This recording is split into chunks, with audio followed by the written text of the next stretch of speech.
அத்தியாயம் 1. Good morning sir. வாயா தமிழு, ராத்திரி எத்தனை மணிக்கு வீடு போய் சேர்ந்த? 3 மணி ஆச்சு சார். என்னையா பண்ணீங்க அவ்வளவு நேரம்? நான் புறப்பட்டப்பவே அந்த ஆள் 3 ரவுண்டு முடிஞ்சு தள்ளாடிக்கிட்டு இருந்தானே. நீங்கள் 12 மணிக்கு புறப்பட்டீங்க சார். நானும் கூடவே புறப்பட்டுருக்கணும். நீங்கள் தான் கொஞ்ச நேரம் கம்பெனி கொடுத்துட்டு போன்னு சொன்னீங்களா?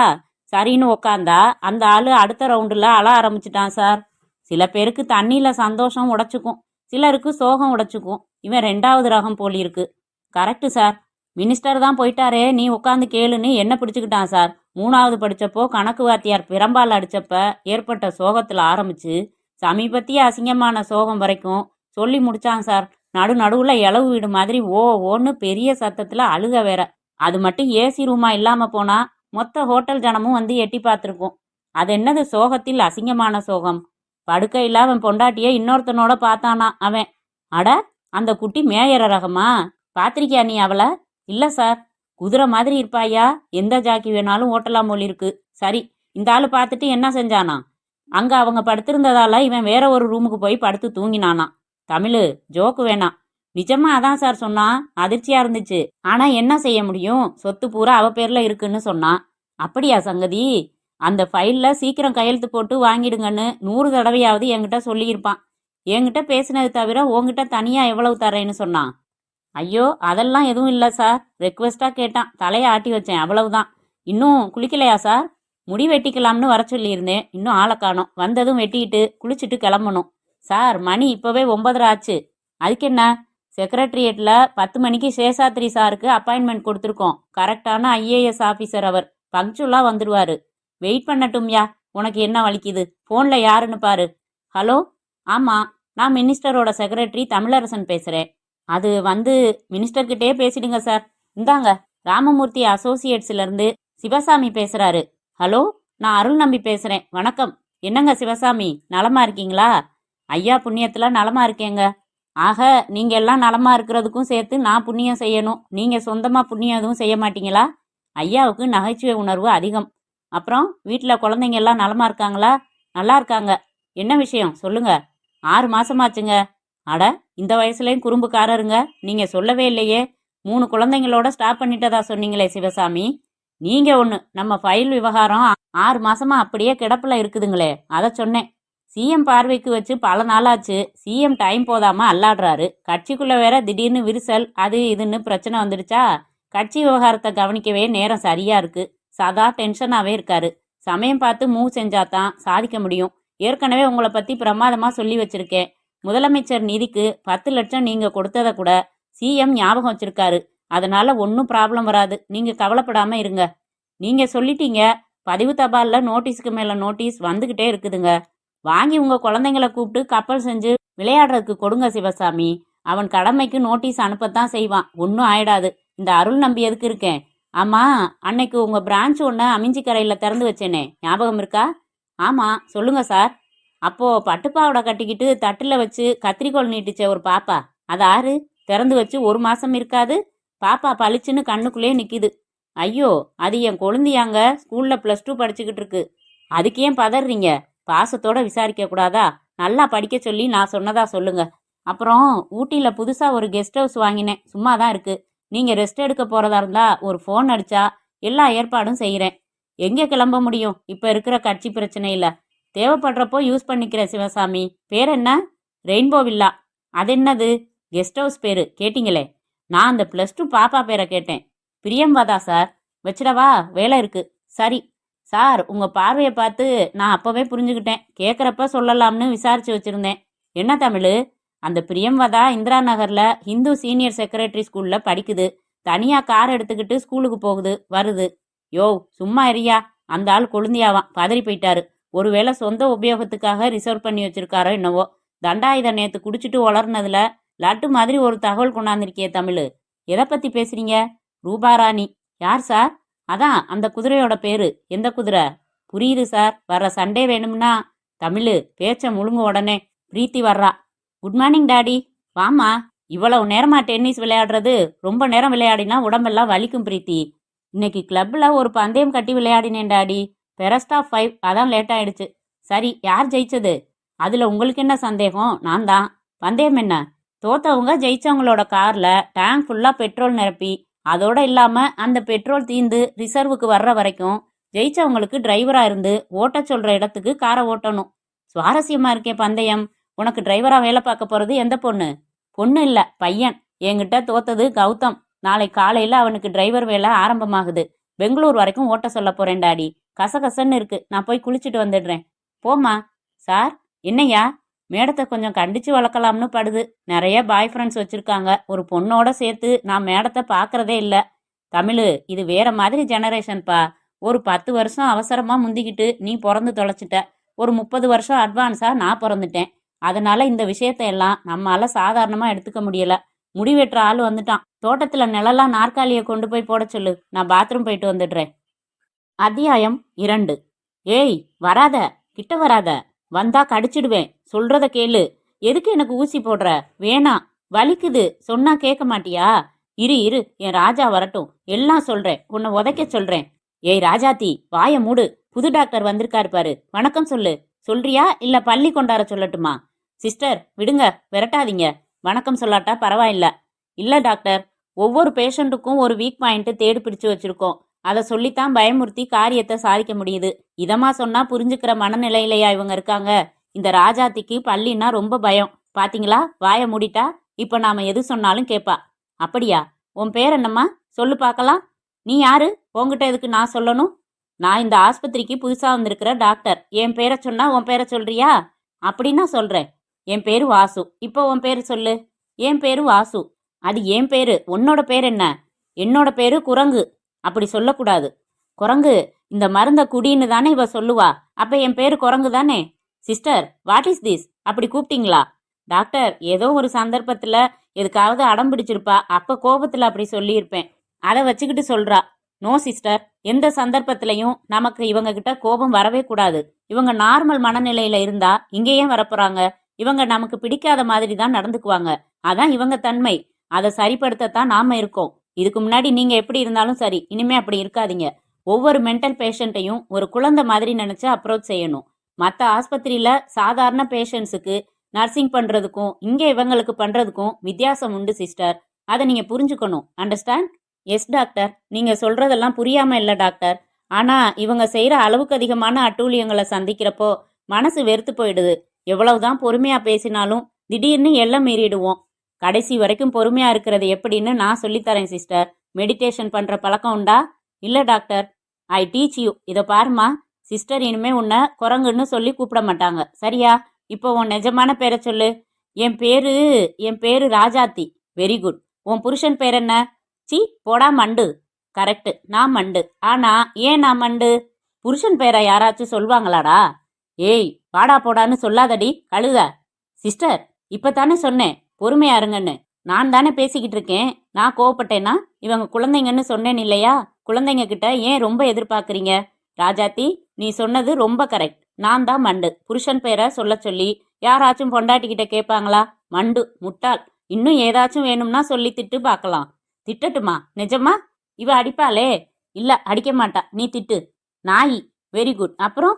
போடா பொறுக்கி. சபாஷ். அப்புறம்? திருட்டு கம்முனாட்டி பயலே. சூப்பர். இன்னும்? காட்டெருமை. வேற? இன்னும் எப்படி திட்டுறது? அவ்வளவுதான் தெரியுமா உனக்கு? ஆமா, நிறைய வச்சிருந்தேன். நேத்து ராத்திரி தொலைஞ்சு போச்சு. யாரோ திருடிட்டு போயிட்டாங்க. இவ தான் திருடி இருப்பா. பிடிச்சு ஜெயில போடு. போடுறியா? போட்டுடலாம். நீ படுத்துக்கோ. சிஸ்டர், நல்ல ரீசனிங் இருக்குல்ல? ஷீ இஸ் ரிசப்டிவ் இல்ல? நீங்க தான் மெச்சுக்கணும். என்னவோ அதிசயமா இன்னைக்கு ஒழுங்கா நின்னு பதில் பேசுறா. எனக்கே ஆச்சரியமா இருக்கு. வழக்கமா பேச மாட்டாளா? என் ரூமுக்கு போய்கிட்டே பேசலாம் வாங்க. பேசுவா. 100 கேள்வி கேட்டா 2 வார்த்தை பேசுவா. எப்பவும் மேல சுத்துற ஃபேனை பார்த்துக்கிட்டு யோசனையிலேயே இருப்பா. திடீர்னு பொங்கி அழுவா. திடீர்னு எல்லா சாமானையும் போட்டு உடைப்பா. புடவைய உருவி போட்டுடுவா. இங்க வந்த புதுசுல 3 மாசத்துக்கு சங்கிலி போட்டு தான் கட்டி வச்சிருந்தோம். இங்க எப்போ வந்தா? 2 வருஷமாச்சு. இப்ப எவ்வளவோ தேவல சார். உட்காருங்க சிஸ்டர். இப்போ நான் பார்த்த 7 பேஷண்ட்ஸ்ல எனக்கு இந்த ராஜாத்திய இன்னும் 6 மாசத்துல பரிபூரணமா குணப்படுத்திட முடியும்னு நம்பிக்கை ஏற்பட்டிருக்கு. அவ கேஸ்ல கொஞ்சம் அதிகமா இன்வால்வ் ஆகி கவனம் செலுத்தலாம்னு நினைக்கிறேன். விவரம் சொல்லுங்க. இவ கழுத்துல தாலி இருக்கே, கல்யாணமானவ தானே? ஆமா டாக்டர். இவ புருஷனை நான் சந்திச்சு பேசணும். அட்ரஸ் இருக்குது இல்லையா? வர சொல்ல முடியுமா? இவ புருஷன் அட்ரஸ் நம்ம கிட்ட இல்ல டாக்டர். இல்லையா? எங்க இருக்கான் அவன்? அவன் சிங்கப்பூர்ல வேலை பார்க்கறதா சொன்னாங்க. சரி, இவளை இங்க அட்மிட் செஞ்சது யாரு? மினிஸ்டர் அருள் நம்பி இல்ல, அவரோட செக்ரட்டரி தமிழரசன்னு பேரு. அவர் தான் கொண்டாந்து சேர்த்தாரு. மினிஸ்டருக்கு வேண்டிய பொண்ணா அவரோட வீட்டில் ஆஃபீஸில் வேலை பார்த்துக்கிட்டு இருந்துச்சான். திடீர்னு மயக்கம் போட்டு விழறது, கத்துறதுன்னு ஆரம்பிச்சு பைத்தியம் பிடிச்சிடுச்சான். இந்த பொண்ணோட புருஷனுக்கு தகவல் கொடுத்ததுக்கு பைத்தியம் பிடிச்சதை வச்சு டைவர்ஸ் பண்ண முடியுமான்னு அலட்சியமா கேட்டானா. இந்த பொண்ணுக்கு வேற ஆதரவு இல்லை. அதனால இங்கே இவளை பார்க்க விசிட்டர்ஸ் கூட யாரும் வர்றதில்ல. இந்த பொண்ணோட கேஸ் புக் எங்க? இந்தாங்க டாக்டர். வேலைக்கு போன இடத்துல வேற எவளையாச்சும் இவ புருஷன் செட்டப் செஞ்சு குடித்தனம் நடத்திக்கிட்டு இருக்கானோ என்னவோ, இல்லைன்னா இப்படியே அலட்சியப்படுத்துவான். டாக்டர், இந்த காலத்துல நல்லா இருக்கிற பொண்டாட்டியையே அலட்சியமா நடத்துறாங்க, கொடுமைப்படுத்துறாங்க, தள்ளி வைக்கிறாங்க. வைத்தியக்காரி மேல அக்கறை காட்டுவானா ஒருத்தன்? அப்படி சொல்லாதீங்க சிஸ்டர். என்ன இருந்தாலும் தொட்டு தாலி கட்டின சொந்தம் இல்லையா? அப்படி பொறுப்பில்லாம நடந்துக்க முடியுமா? கொஞ்சம் நல்லா செலவு பண்ணி லேட்டஸ்ட் முறைகளில் வைத்தியம் செஞ்சா இந்த பொண்ணை ரொம்ப சீக்கிரத்துல குணமடைய செய்யலாம். நம்ம கவர்மெண்ட் ஆஸ்பத்திரியில இலவசமா அவ்வளவு செலவு செய்ய அனுமதிக்க மாட்டாங்க. அதனால அந்த செக்ரட்டரிய கான்டாக்ட் பண்ணி இவ ஹஸ்பண்ட் அட்ரஸ் தெரிஞ்சு நானே இன்ட்ரெஸ்ட் எடுத்து அந்த ஆளோட பேசலாம்னு நினைக்கிறேன். செய்யுங்க டாக்டர். இங்க வர்ற பேஷண்ட்ஸ் நிரந்தரமா இங்கேயே இருக்கணும்னு நமக்கு என்ன ஆசையா? இந்த ராஜாத்தி முழுக்க குணமாகி பழையபடி சந்தோஷமா இருந்தா நல்லது தானே. வாழ்நாள் பூரா உங்களை மறக்க மாட்டா டாக்டர்.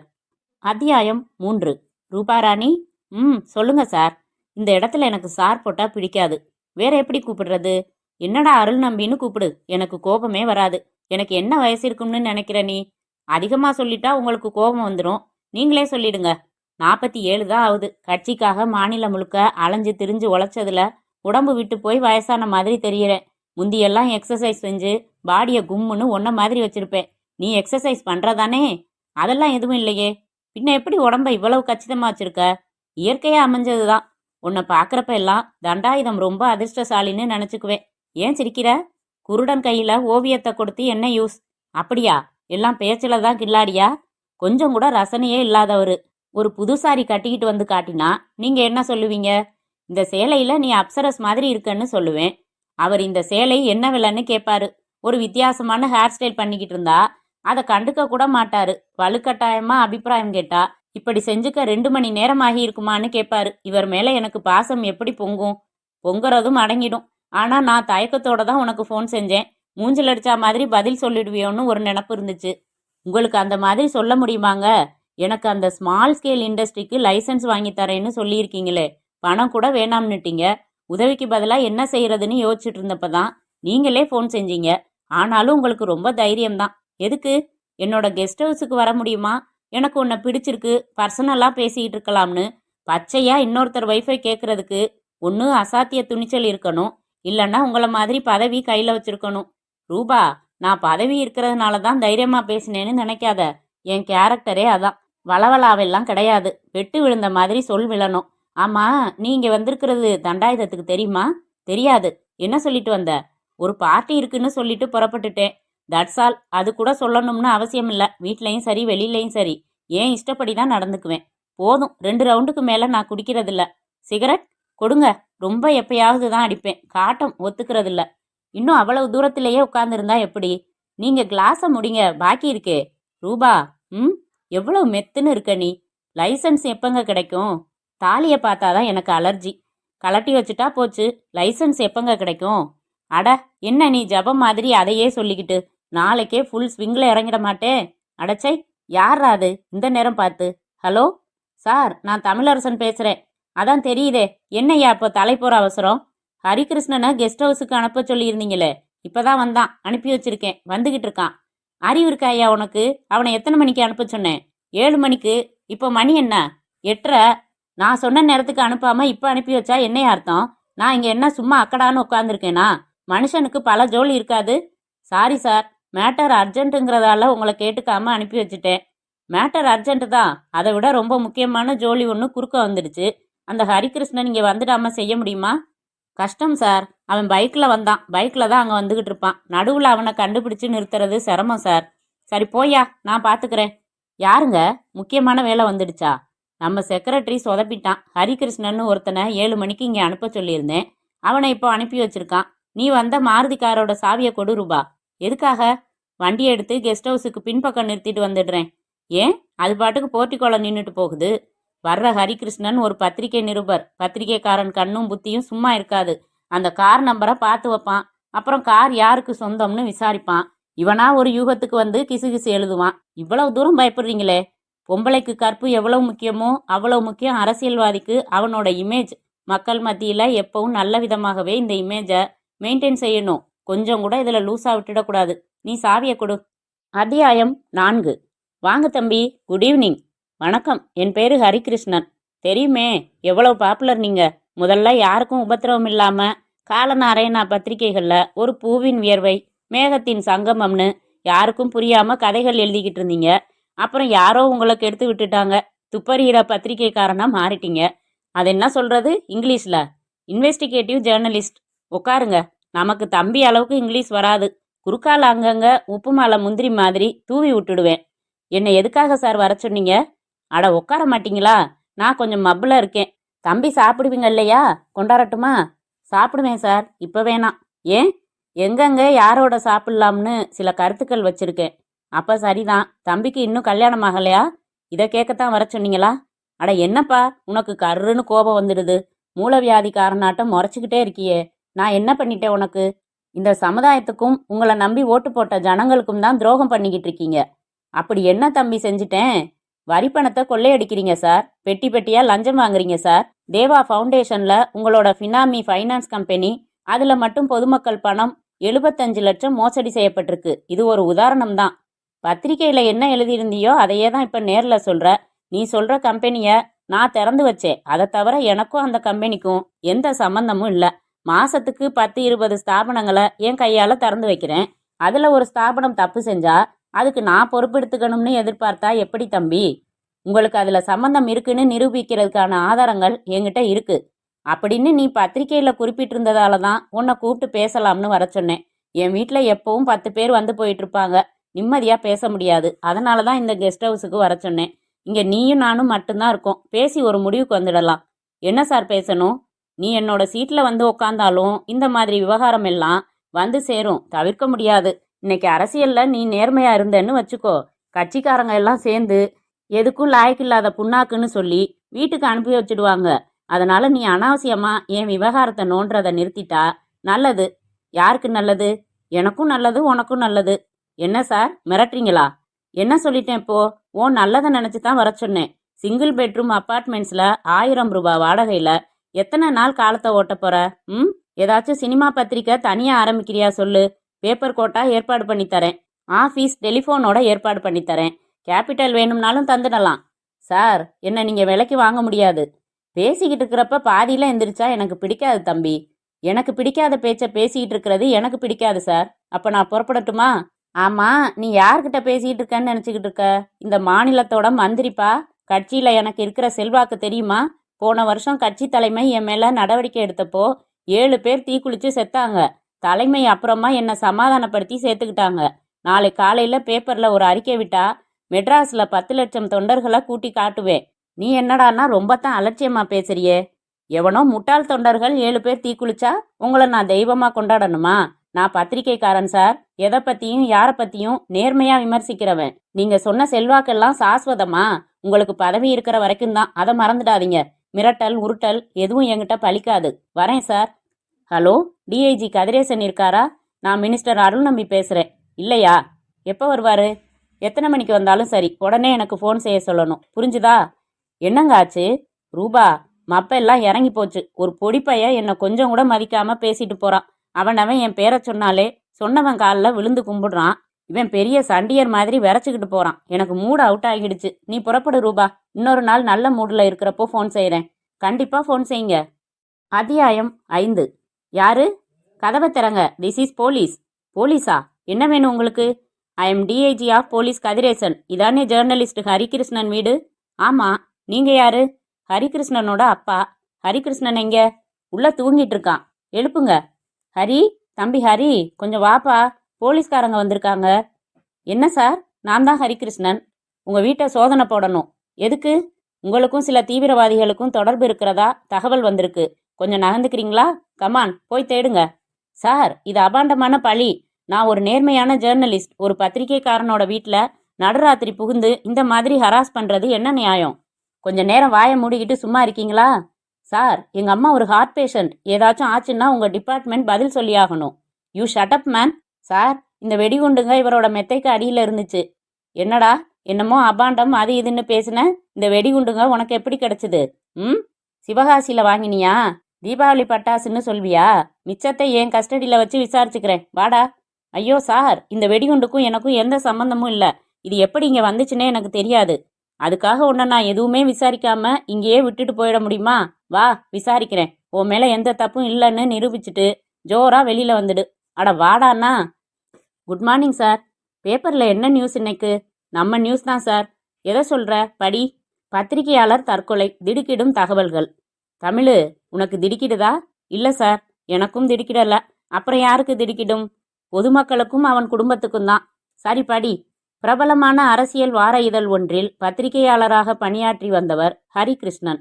துணிச்சலான கட்டுரைகள் எழுதுவதில் பிரபலமானவர். சமீபத்தில் இவரை பற்றி சில ரகசியமான தகவல்கள் காவல்துறைக்கு கிடைத்தன. இவர் நிருபர் என்ற போர்வையில் வெளிநாடு ஒன்றின் உளவாளியாக செயல்படுகிறாரோ என்கிற சந்தேகம் ஏற்பட்டது. ஒரு தீவிரவாத குழுவுக்கும் இவருக்கும் தொடர்பு இருக்கலாம் என்கிற சந்தேகமும் ஏற்பட்டது.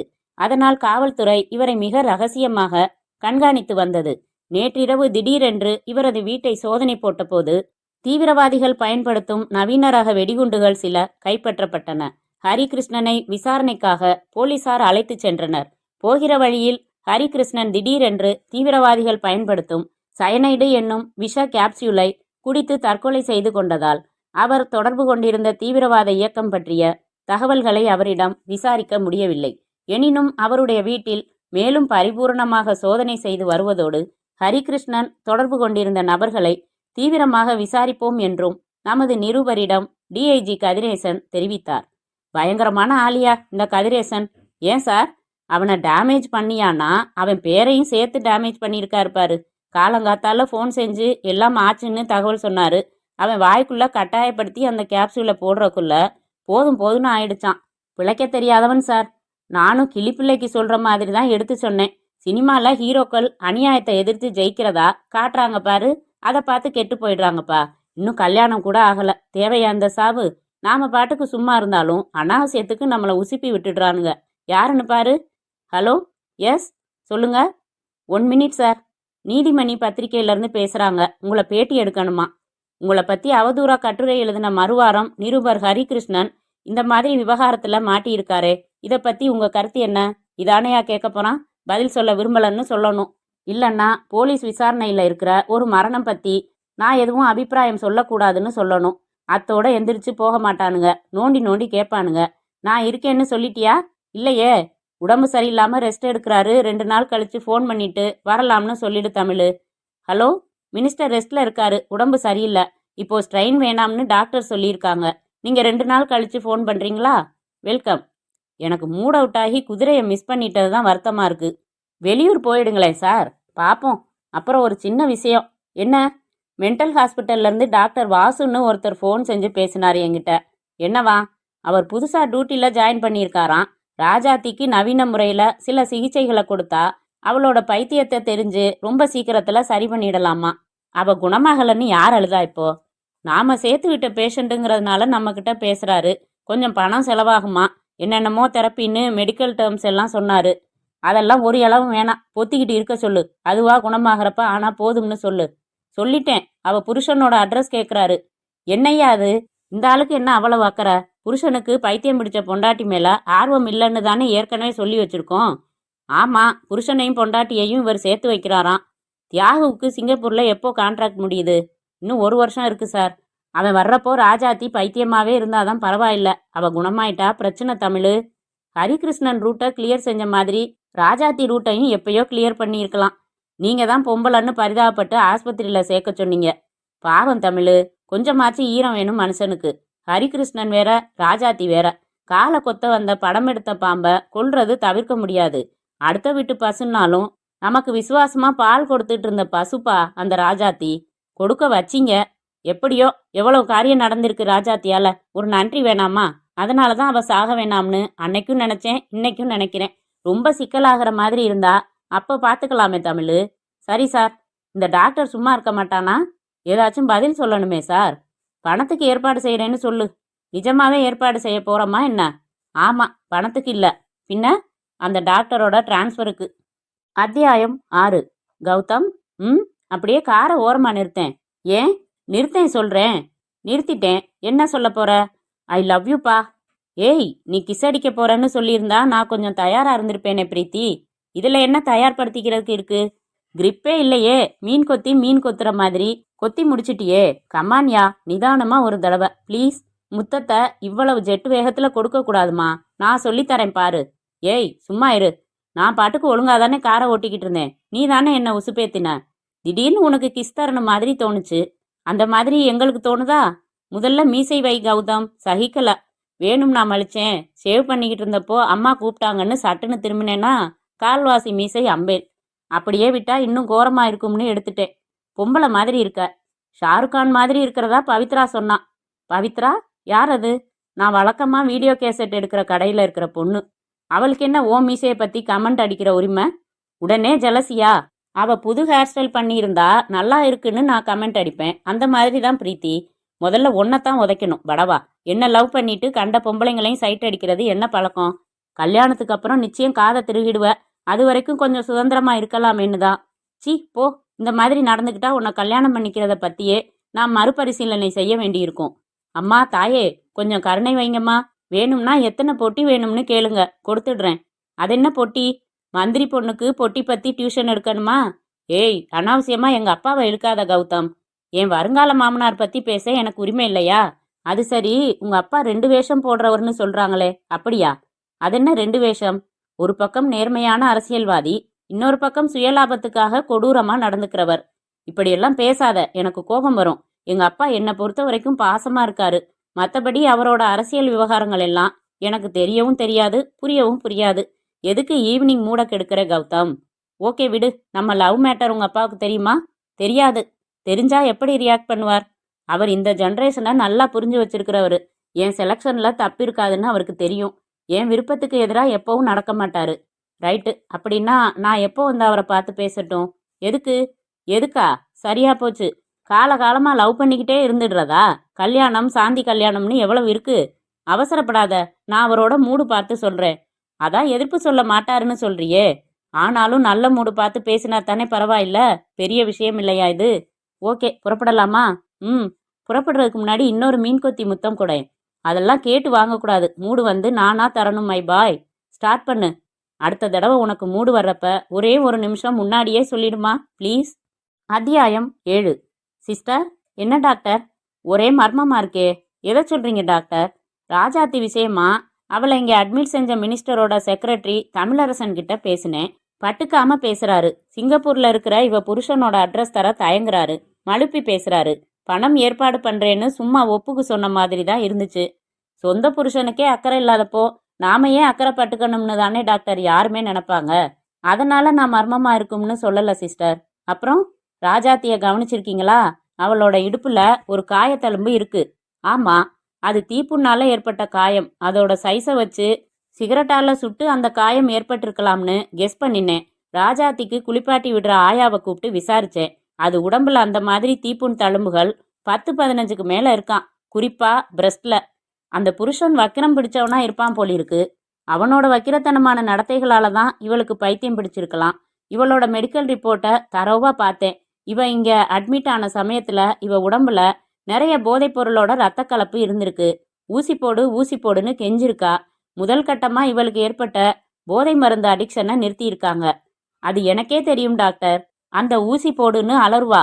டாக்டர் தூங்க வைக்கிற ஊசி போட்டு தான் அவளோட ஆர்ப்பாட்டத்தை கட்டுப்படுத்துவாரு. ஒரு குடும்பத்து பொண்ணுக்கு எப்படி போதை ஊசி போட்டுக்கிற பழக்கம் வந்துச்சு? உடம்பு பூரா தீப்புண் தழும்பு இருக்கிறதுக்கு என்ன காரணம்? புருஷன் ஒரேடியா ஏன் ஒதுக்குறான்? அட்மிட் பண்ணினவங்களும் பெருசா அக்கறை எடுத்துக்கலையே. ஏன்? இந்த கேள்விகளை எல்லாம் யோசிச்சு பார்த்தா மர்மமா இல்லையா? நீங்க நினைக்கிறது சரிதான் டாக்டர். அமைச்சர் வீட்டில் வேலை பார்த்துருக்கா. அங்க என்ன விவகாரமோ என்னவோ. அது என்ன விவகாரம்னு தெரிஞ்சுக்க வேணாமா? நமக்கு எதுக்கு டாக்டர் பெரிய இடத்து பொல்லாப்பு? இதுல பொல்லாப்பு என்ன இருக்கு? ஆக்சுவலா என்ன நடந்துச்சு, எதனால இப்படி ஆனான்னு தெரிஞ்சாத்தானே இந்த பொண்ணுக்கு ப்ராப்பரா ட்ரீட்மெண்ட் கொடுக்க முடியும். அதுக்காக என்ன செய்ய போறீங்க? இப்போ புதுசா சில மருந்துகள் வந்திருக்கு சிஸ்டர். தனக்கு என்ன நடந்துச்சுங்கிறத ஞாபகத்துக்கு கொண்டு வர முடியாம தவிக்கிற பேஷண்ட்டுகளுக்கு இந்த மருந்தை இன்ஜெக்ட் செஞ்சா அது அவங்களோட ஞாபகங்களை கிளறிவிடும், பேச வைக்கும். அப்படியா? ஆமா, இன்னைக்கு நான் ராஜாத்திக்கு அந்த மாதிரி ஒரு இன்ஜெக்ஷன் போட்டு அவளோட பழைய நினைவுகளை கிளறி விடலாமான்னு நினைக்கிறேன். உங்களுக்கு எது சரின்னு படுதோ அப்படி செய்யுங்க டாக்டர். ராஜாத்தி, என்ன பண்ணிக்கிட்டு இருக்க? ஒன்றும் பண்ணலையே, நான் சமத்து. இப்பதான் ஒழுங்கா மருந்து சாப்பிட்டேன். இவ தான் கொடுத்தா. சொல்லேண்டி. சரி சரி, என்னோட வா. ஐயோ, நான் தான் எதுவும் பண்ணலன்னு சொல்றேனே, எதுக்கு என்ன கூப்பிடுற? அடிக்க போறியா? சேச்சே, நீ தான் சமத்தாச்சே, உன்னை எதுக்காக அடிக்க போறாங்க? உனக்கு அல்வானா பிடிக்கும் இல்லையா? என் ரூம்ல வாங்கி வச்சிருக்கேன். இங்க கொண்டாந்தா எல்லாரும் கேட்பாங்க, அப்புறம் உனக்கு கிடைக்காது. அதனால தான் அங்க வான்னு சொல்றேன். ஐ, அல்வா தருவியா? அப்ப வரேன். சிஸ்டர், அழைச்சிட்டு வாங்க. வாம்மா. ராஜாத்தி, இப்படி உட்காரு. இதோ இருக்கு பாரு அல்வா. கொண்டா, பசிக்குது. இரு, இப்ப சொல்றபடி நீ கேட்டா தான் தருவேன். என்ன செய்யணும், சீக்கிரம் சொல்லு. ஒரு ஊசி போடுவேன், சுகமா இருக்கும். அதுக்கப்புறம் உன்னை கேள்வி கேட்பேன். நீ யோசிச்சு பார்த்து பதில் சொல்லணும். என்ன? ஊசி போட்டுக்கிட்டா அல்வா தருவியா? நிச்சயமா. அப்ப சரி. இவ எதுக்கு? இவளை வெளியில போக சொல்லு. இவளும் அல்வால பங்கு கேட்பா. சிஸ்டர், நான் பாத்துக்கிறேன். நீங்க கதவை சாத்திட்டு வெளியில இருங்க. சரி டாக்டர். ராஜாத்தி, இப்ப ஊசி போட்டுடலாமா? நான் கண்ணை மூடிக்குவேனா? நீ வலிக்காம போடுவியாம். ரைட்டு, கண்ணை மூடிக்கோ. Very good. ஆ, வலிக்கவே வலிக்காது, சும்மா கத்துற நீ. இல்ல, நிஜமா வலிச்சுது. இப்போ இப்போ வலிக்கல. கண்ணை திறக்கலாம் ராஜாத்தி. சரி, என்ன அது? Tape recorder. நீ பேசுறதையெல்லாம் இது பதிவு செய்யும். இப்ப கேள்வி கேட்கட்டுமா? இரு, எனக்கு ஒரு மாதிரியா இருக்கு. அப்படித்தான் இருக்கும். நல்லா சாஞ்சு உட்காரு. ஐயோ, அவன் வர்றான் பாரு. யாரு? அந்த பொறுக்கி தான் வந்து என் உடம்புல இருக்கிற துணியெல்லாம் உருவ போறான். அவனை போக சொல்லு. யார போக சொல்றது? அதை நிக்கிறான் பாரு, சிரிக்கிறான் பாரு. ஐயோ, வர்றான். சிகரெட் பிடிச்சுக்கிட்டே வர்றான் பாரு. ஐயோ, வலிக்கும். சிகரெட்டால சுடுவான், வலிக்கும். அவனை போக சொல்லு. இரு, போக சொல்றேன். ஆமா, அவன் எதுக்கு உன்னை சிகரெட்டால சுடுவான்? அவன் யாரை அனுப்பிச்சாலும் அவனோட கட்டில்ல நான் படுத்துக்கணும், இல்லைன்னா சுடுவான். ஆனா ஒரு ஊசி போட்டுட்டு தான் அனுப்புவான். ஊசி போட்டுக்கிட்டு இருக்கியா? அது வேற ஊசி. அதை போட்டுக்கிட்டா ஜாலியா இருக்கும், சிரிப்பு சிரிப்பா வரும். யார் வேணாலும் என்ன வேணாலும் பண்ணிக்கங்கடான்னு சொல்லுவேன். கடிக்கிறியா? கடிச்சுக்கோ. அடிக்கிறியா? அடிச்சுக்கோ. அது சரி, சிகரெட்டால சுடுறது யாரு? ஐய, மண்டா இருக்கிய நீ. இது கூட தெரியாதா? நான் மண்டு தான். தெரியாது, சொல்லு. அருள் நம்பி, முதல்ல எம்எல்ஏ, அப்புறம் மினிஸ்டரு. அத்தியாயம் 8. எக்ஸ்கியூஸ் மீ சார், இந்த ஃப்ளைட் எத்தனை மணிக்கு மெட்ராஸ் போய் சேரும்? இந்தியன் டைமுக்கு ராத்திரி 10:30 மணிக்கு போய் சேரும். நீங்கள் தமிழரா? ஆமாம் சார். சிங்கப்பூருக்கு டூரிஸ்டாக வந்துட்டு திரும்புறீங்களா? இல்லை சார், 4 வருஷ கான்ட்ராக்டில் இங்கே ஒரு கம்பெனியில் வேலை பார்க்க வந்தேன். இன்னும் என் கான்ட்ராக்ட் முடியறதுக்கு 1 வருஷம் இருக்குது. என் முதலாளிக்கிட்ட கெஞ்சி கூத்தாடி 3 வருஷத்துலேயே ஒப்பந்தத்தை முடிச்சுக்கிட்டு புறப்பட்டுட்டேன். ஏன் அப்படி? ஓரளவு சம்பாதிச்சிட்டேன். என் ஒய்ஃபை பார்க்கணும்னு ரொம்ப ஏக்கமாயிடுச்சு சார். கல்யாணமாகி 6 மாசத்துல நான் புறப்பட்டு சிங்கப்பூர் போனேன். இந்த 3 வருஷத்துல நாங்கள் ஃபோனில் கூட பேசிக்கல, லெட்டரும் போட்டுக்கல. இது என்ன சார் அதிசயமா இருக்கு? ஏன் அப்படி? அவளை நான் கல்யாணம் செய்துக்கிட்டப்போ எனக்கு ஒரு மளிகை கடையில் பொட்டலம் அடிக்கிற வேலை தான் சார். +2 தான் படிச்சிருக்கேன். அதனால அவங்க சொந்தக்காரங்க எல்லாம் ரொம்ப கேலி செஞ்சுருக்காங்க. எனக்கு நல்ல வேலை இல்லை, வசதி இல்லைன்னு. எங்கள் ஏரியாவில் தங்கப்பன்னு ஒரு பிரமுகர் சார், கட்சியில் இருக்கிறவர். அவருக்கு என்னை ரொம்ப பிடிக்கும். என் பிரச்சனை எதுவாக இருந்தாலும் அவரை கேட்காம எதுவும் செய்ய மாட்டேன். என் கல்யாணத்தையே அவர் தான் சார் நடத்தி வச்சாரு. நீங்கள் ஏதோ படிச்சுக்கிட்டு இருந்தீங்க, நான் பேசி அறுக்கிறேன்னா? இல்லை, டைம் பாஸ் பண்ணுறதுக்கு தான் புக்கு புரட்டினேன். அதை விட எனக்கு இந்த மாதிரி பயணங்களில் பேசிக்கிட்டு வர்றது ரொம்ப பிடிக்கும். நீங்கள் சொல்லுங்க. ஆமாம், உங்கள் பேர்? Thiyagu. I'm Rahman, leather business. சொல்லுங்க. நான் தங்கப்பன் கிட்ட போய் ஒரு நல்ல வேலை வாங்கி கொடுங்கன்னு சொன்னேன். அவரே தன் கை காசை போட்டு எனக்கு பாஸ்போர்ட் எடுத்து சிங்கப்பூரில் வேலை வாங்கி ஃப்ளைட் டிக்கெட் எடுத்து கொடுத்து அனுப்பி வச்சாரு. பரவாயில்லையே, இந்த காலத்துலேயும் இவ்வளவு தூரம் அக்கறை எடுத்துக்கிட்டு உதவுறவங்க இருக்காங்களே. தங்கப்பனை பற்றி இன்னைக்கு பூரா சொல்லலாம். தங்கமான மனுஷர். நான் சிங்கப்பூர் போனதும் அவர் எனக்கு ஒரு லெட்டர் எழுதியிருந்தாரு. அதில் இந்த 4 வருஷமும் நல்லா உழைச்சி சம்பாரி, உனக்கு உன் பொண்டாட்டி ஞாபகமே வரக்கூடாது. வந்தா உழைக்கிறதுல கவனம் சிதறிடும். ஒரு தபால் கூட அவளுக்கு போடாத. அதே மாதிரி அவளும் போட மாட்டா. அப்பப்போ நான் உனக்கு எழுதுறேன், நீ எனக்கு எழுதுன்னு எழுதியிருந்தாரு. அவர் எது சொன்னாலும் சரியா இருக்கும். அதனால இந்த 3 வருஷமும் நான் அவருக்கு எழுதுவேன். அதில் என் ஒய்ஃபை விசாரித்து எழுதுவேன். அவர் எனக்கு எழுதுவார். ஆனால் இப்போ 1 வருஷமாக அவர்கிட்ட இருந்தும் பதில் இல்லை. என் ஒய்ஃப் அட்ரஸுக்கு தபால் போட்டால் திரும்பி வந்துடுச்சு. அதனால தான் சம்பாரித்த வரைக்கும் போதும்னு புறப்பட்டுட்டேன். இத்தனை நாள் சம்பாரித்த பணமெல்லாம் அப்பப்போ அண்ணன் பேருக்கு தான் செக் எடுத்து அனுப்புவேன். அவர் அதை மாற்றி பணமாக என் ஒய்ஃப் கிட்ட கொடுத்துருவாரு. கூட பிறந்த அண்ணன் கூட அவ்வளவு பாசம் காட்ட மாட்டாருங்க. தங்கச்சி தங்கச்சின்னு ரொம்ப பிரியமாக இருப்பார். ஆனால் 1 வருஷமாக பதிலே காணோம்னு சொல்கிறீங்களே, அதான் எனக்கு புரியலை. மெட்ராஸில் எங்கே இருக்கீங்க? திருவான்மியூரில். இப்போ வேலையை முடிச்சுட்டு வந்துட்டீங்களே, ஊரில் என்ன செய்ய போகிறதா உத்தேசம்? ஒரு ஒர்க் ஷாப் வைக்க போகிறேன். அதுக்கு வேண்டிய டூல்ஸ் எல்லாம் கூட வாங்கி கார்கோல போட்டிருக்கேன். முதல்ல என் ஒய்ஃபை கூட்டிக்கிட்டு கொடைக்கானல் ஊட்டின்னு 1 மாதம் சுத்த போகிறேன். தொழிலெல்லாம் அப்புறம்தான். நியாயம்தான். All the best. நன்றி சார். இது என்னோட கார்டு. ஏதாச்சும் உதவி என்னால் செய்ய முடியும்னு நினச்சா என்ன நீங்கள் பார்க்கலாம். மாசத்துல 20 நாள் வெளியூர் போயிடுவேன். அதனால ஃபோன் பண்ணிட்டு வந்து பாருங்க. சரி சார். அத்தியாயம் 9. யார் அது? சித்தப்பா, நான் தியாகு, சிங்கப்பூர்லேருந்து வந்திருக்கேன். கதவை திறங்க. அட, நீயா? என்னடா இது திடுதிப்புன்னு இப்படி நடுராத்திரி மூட்டை முடிச்சோட வந்து நிற்கிற? சித்தப்பா, எல்லாம் விபரமா சொல்கிறேன். முதல்ல டாக்ஸி அனுப்பிட்டு வந்துடுறேன், இருங்க. ஏண்டா, நான் ஒருத்தன் இருக்கேன்னு ஞாபகம் கூட இருக்கா உனக்கு? அப்படியெல்லாம் சொல்லாதீங்க சித்தப்பா. பணம் சம்பாதிக்கணும்னு ஒரே வெறி.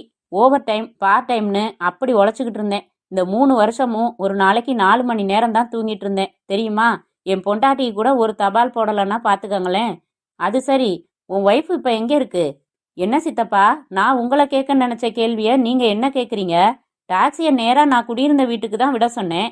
அந்த வீட்டில் யாரோ இருக்காங்க. விசாரிச்சா எப்போவோ காலி பண்ணிட்டு போயிட்டாங்களேன்னு சொல்கிறாங்க. அதனால தான் இங்கே வந்தேன். ராஜாத்தி எங்க? அவங்க அம்மா எங்க? என்னப்பா எதுவுமே தெரியாத மாதிரி கேட்குற? உன் குடும்பத்தை என்ன நம்பியா விட்டுட்டு போன? நீ சிங்கப்பூர் போனதே அதுக்கப்புறம் ஒரு நாள் உன் மாமியார் சொல்லித்தான் எனக்கு தெரியும். பழசையெல்லாம் கிளறாதீங்க சித்தப்பா. காலையில் போய் தங்கப்பன் அண்ணனை பார்த்தா எல்லா விபரமும் தெரிஞ்சிடும். உங்களுக்கு ஏதாவது தகவல் தெரியுமான்னு தான் கேட்டேன். தெரியலன்னா விட்டுடுங்க. தங்கப்பண்ணு இப்போ யாருக்கிட்டையும் சொல்லாதடா. யாருக்கும் அடையாளம் தெரியாது. ஏன்? இப்போ அவன் பேர் அருள் நம்பி. அவனா வச்சுக்கிட்டது. எலெக்ஷன் வந்தப்ப கட்சி இவனை எம்எல்ஏ சீட்டுக்கு நிறுத்தினுச்சு. ஜெயிச்சிட்டான். 1 வருஷம் எம்எல்ஏவா இருந்தான். இப்போ அவன் ஒரு மந்திரிப்பா. அட, அவ்வளோ பெரிய அளவுக்கு வளர்ந்துட்டாரா? எதையுமே எனக்கு தபாலில் தெரிவிக்கலையே. உன் மாமியார் 2 வருஷம் முன்னாடியே செத்து போச்சுன்னு தெரியும். வீட்டில் போர் அடிக்குதுன்னு சொல்லி உன் பொண்டாட்டி அருள் நம்பி வீட்டில் அவனுக்கு செக்ரட்டரி மாதிரி டைப் அடிக்கிறது, தபாலுக்கு பதில் எழுதுறது, இந்த மாதிரி வேலை பார்த்துக்கிட்டு இருக்கான்னு கேள்விப்பட்டேன். நான் பார்க்கல. இப்போவும் அங்கே தான் வேலை பார்க்குறாளான்னு எனக்கு தெரியாதுப்பா. படுத்துக்கிறியா? பாய் போடவா? இல்லை சித்தப்பா, 3 வருஷம் கழிச்சு என் பொண்டாட்டியை பார்க்க போகிற ஆர்வத்தில் எவ்வளவு துடிப்பாக வந்திருக்கேன் தெரியுமா? நான் உடனே தங்கப்பன் அண்ணனை போய் பார்க்குறேன். அவர் வீடு எங்கே இருக்குன்னு சொல்லுங்க. கிரீன்வேஸ் ரோடில் வீடுப்பா. இப்போ மணி 1 ஆகுது. இந்த நேரத்தில் போனால் உள்ளே விட மாட்டாங்க. முந்தி மாதிரி இல்லையே. மந்திரி இல்லையா? வாசல்ல வாட்ச்மேன், போலீஸ் எல்லாம் இருக்கும். பேசாமல் படுத்துட்டு காலையில் போய் பாரு. தமிழு, சொல்லுங்க சார். நம்ம சிஎம் மணிகண்டனை பற்றி நீ என்னையா நினைக்கிற? திறமையானவருங்க. அதோட இல்லாமல் மக்கள் செல்வாக்கு அதிகம் சார். கட்சிக்குள்ளேயும் அட்டகாசமாக நிர்வாகம் பண்ணுறாரு. சிஎம் என்கிட்ட எப்படி ரிலேஷன்ஷிப் வச்சுருக்காரு? ரொம்ப சுமூகமாக தான் வச்சுருக்காரு. முக்கியமான முடிவுகள் எடுக்கிறப்ப உங்களை கலந்துக்க தவறுனதில்ல. எந்த மீட்டிங்லையும் எனது ஊர் தம்பியாம் அருள் நம்பின்னு தான் உங்களை பற்றி சொல்கிறாரு. அதெல்லாம் சும்மா சந்தத்துக்கு சொல்கிறது தமிழு. உள்ளுக்குள்ள என்னை எப்போ எப்படி கலட்டி விடலாம்னு ஒரு யோசனை வச்சுருக்காரு. அப்படியா? ஆமாம். ஹரிகிருஷ்ணன் பத்திரிக்கையில் என்னை பற்றி எழுதினான் இல்லையா? உடனே ஃபோன் செஞ்சு விசாரிச்சாரு. என்னையா அதுன்னு. பத்திரிக்கைன்னு இருந்தால் பரபரப்பாக ஏதாச்சும் எழுதினாத்தானே தலைவரே சேல்ஸ் ஆகும்னு சொன்னேன். அதை வச்சு முடிவு பண்ணிடாதீங்க சார். ஹரிகிருஷ்ணன் தீவிரவாத கும்பலோட தொடர்பு உள்ளவன்னு விவகாரமாச்சு இல்லையா? டிஐஜி கதிரேசனை நேரில் வரவழைச்சு சம்பவம் எப்படி நடந்துச்சுன்னு விசாரிச்சிருக்காரு. இவர் பத்திரிகைகளுக்கு சொன்னதையே இங்கிலீஷில் மரியாதையோட சொன்னாராம். அப்போ அந்த விவகாரத்தில் சிஎம்முக்கு உங்கள் மேலே ஒரு டவுட் இருக்குன்னு சொல்லுங்க. ஹலோ, யாரு? சார், சிங்கப்பூர்லேருந்து வந்திருக்கிறதா தியாகுன்னு ஒரு ஆள் வந்திருக்கார் சார். ஐயாவை நல்லா தெரியுமா? உடனே பார்க்கணுமா? உள்ளே அனுப்பட்டுங்களா? லைனில் இரு. சார், தியாகு வந்திருக்கான். எந்த தியாகு? சிங்கப்பூர் தியாகு. அவன் வர்றதுக்கு இன்னும் 1 வருஷம் ஆகும்னு சொன்னிய தமிழ். கான்ட்ராக்ட் அடுத்த வருஷம்தான் முடியுது. அவன் எப்படி நடுவில் வந்தான்னு புரியலையே சார். சரி, வர சொல்லு. என்னைக்கு இருந்தாலும் சரி செய்ய வேண்டிய விவகாரம் தானே இது. ஹலோ, அவனை உள்ளே அனுப்பு. தமிழ், சிகரெட் தீந்து போச்சு, ரூமில் இருக்கும், எடுத்துட்டு வா. அண்ணே, நல்லா இருக்கீங்களா? நீங்கள் மந்திரி ஆனது இங்கே வந்து தான் தெரியும். எதுவுமே எழுதலை அண்ணே. வா தியாகு, இப்படி உனக்கு இன்ப அதிர்ச்சியாக இருக்கணும்னு தான் நான் எழுதலை. நான் உனக்கு அடிக்கடி சொல்வேனே, தூய்மையான உள்ளத்தோட பொது நலத்துக்காக பாடுபட்டா மரியாதையும் பதவியும் தானா தேடி வரும்னு. அப்படி தேடி வந்தது தான் இது. உட்காரு. ஐயோ, உங்களுக்கு முன்னாடி உட்கார்றதா? ஆமாம், எப்போ வந்த நீ? நேற்று ராத்திரிண்ணே. போய் 3 வருஷமாச்சா? ஊருக்கு வந்துடணும்னு ஒரே ஏக்கமாயிடுச்சுண்ணே. 1 வருஷமா உங்ககிட்ட இருந்து வேற பதிலே இல்லையா? நான் புறப்பட்டு வந்துடுறதுன்னு முடிவு செஞ்சுட்டேன். முதலாளிக்கிட்ட கெஞ்சி ஒப்பந்தத்தை முடிச்சுக்கிட்டு வந்துட்டேனே. வந்து நேரா என் வீட்டுக்கு போயிட்டேன். அங்கே வேற யாரோ இருக்காங்க. அப்புறம் என் சித்தப்பா வீட்டில் போய் தங்கிட்டேன். அவர் தான் சொன்னார், என் மாமியார் செத்து போனது, ராஜாத்தி உங்கள் ஆஃபீஸில் வேலை பார்த்தது, நீங்கள் பெரிய மந்திரியானது எல்லாம் சொன்னார். எனக்கு ரொம்ப பெருமையாக இருந்துச்சு. ஒரு மந்திரிக்கு எவ்வளோ வேலை இருக்கும், இதில் எனக்கு எப்படி பதில் எழுத முடியும்னு அப்புறம்தான் எனக்கு உரைச்சது. ராஜாத்தி எந்த ஆபீஸ்ல வேலை பார்க்குதுன்னே? எங்க தங்க வச்சிருக்கீங்க? தியாகு, ஏதாச்சும் சாப்பிட்றியா? அதெல்லாம் வேணாம்னே. உங்களை பார்க்கணும்னு துடிப்பா இருந்துச்சு, பார்த்துட்டேன். அதுவும் அமோகமான நிலைமையில பார்த்துட்டேன். அடுத்து ராஜாத்திய பார்க்கணும். எந்த அறிவிப்பும் இல்லாம திடீர்னு அவ முன்னாடி போய் நின்னா அசந்து போக போறானே. என்னாச்சு? ஏன் கண் கலங்குறீங்க? தியாகு, நீ கொஞ்சம் மனசை திடப்படுத்திக்கணும்ப்பா. ராஜாத்தி இப்போ ஆஸ்பத்திரியில இருக்குது. ஆஸ்பத்திரியிலையா? என்னாச்சுன்னே? அவளுக்கு என்ன உடம்புக்கு? உடம்புக்கு எதுவும் இல்லப்பா, மனசு தான் சரியில்லை. 2 வருஷமா ஆஸ்பத்திரியில தங்கி சிகிச்சை எடுத்துக்கிட்டு இருக்கா. 2 வருஷமாவா? மனசு சரியில்லையா? என்ன சொல்றீங்கண்ணே? ஆமாப்பா, என்னோட ஆபீஸ்ல பொறுப்பா வேலை பார்த்துக்கிட்டு இருந்தா. ஒரு லேடிஸ் ஹாஸ்டல்ல தங்க வச்சிருந்தேன். திடீர்னு யார் மூலமாவோ போதை மருந்து சாப்பிட்ற பழக்கம் ஏற்பட்டு தினமும் போதை ஊசி போட்டுக்கிட்டு போதையிலேயே மிதக்கிற பழக்கம் ஏற்பட்டு போச்சு அவளுக்கு. ஐயையோ, ஏ ராஜாத்திக்கா? ஆமா, நாங்களும் எவ்வளவோ சொல்லி பார்த்தோம், கண்டிச்சு பார்த்தோம், கேட்கல. அந்த பழக்கத்தால மனநிலை பிசகி போய் தானே சிரிச்சுக்கிறது, அலறது, ஆர்ப்பாட்டம் பண்றதுன்னு ஆரம்பிச்சிட்டா. ஒரு ஸ்டேஜில் கட்டுப்பாடு தாண்டி ரகலை செஞ்சதால அவளை மென்டல் ஹாஸ்பிட்டல்ல அட்மிட் செய்ய வேண்டியதா போச்சு. இப்போ கொஞ்சம் தேவலாம்னு சொன்னாங்க. ஆனாலும் இன்னும் அவ சகஜமான மனநிலைக்கு திரும்பல.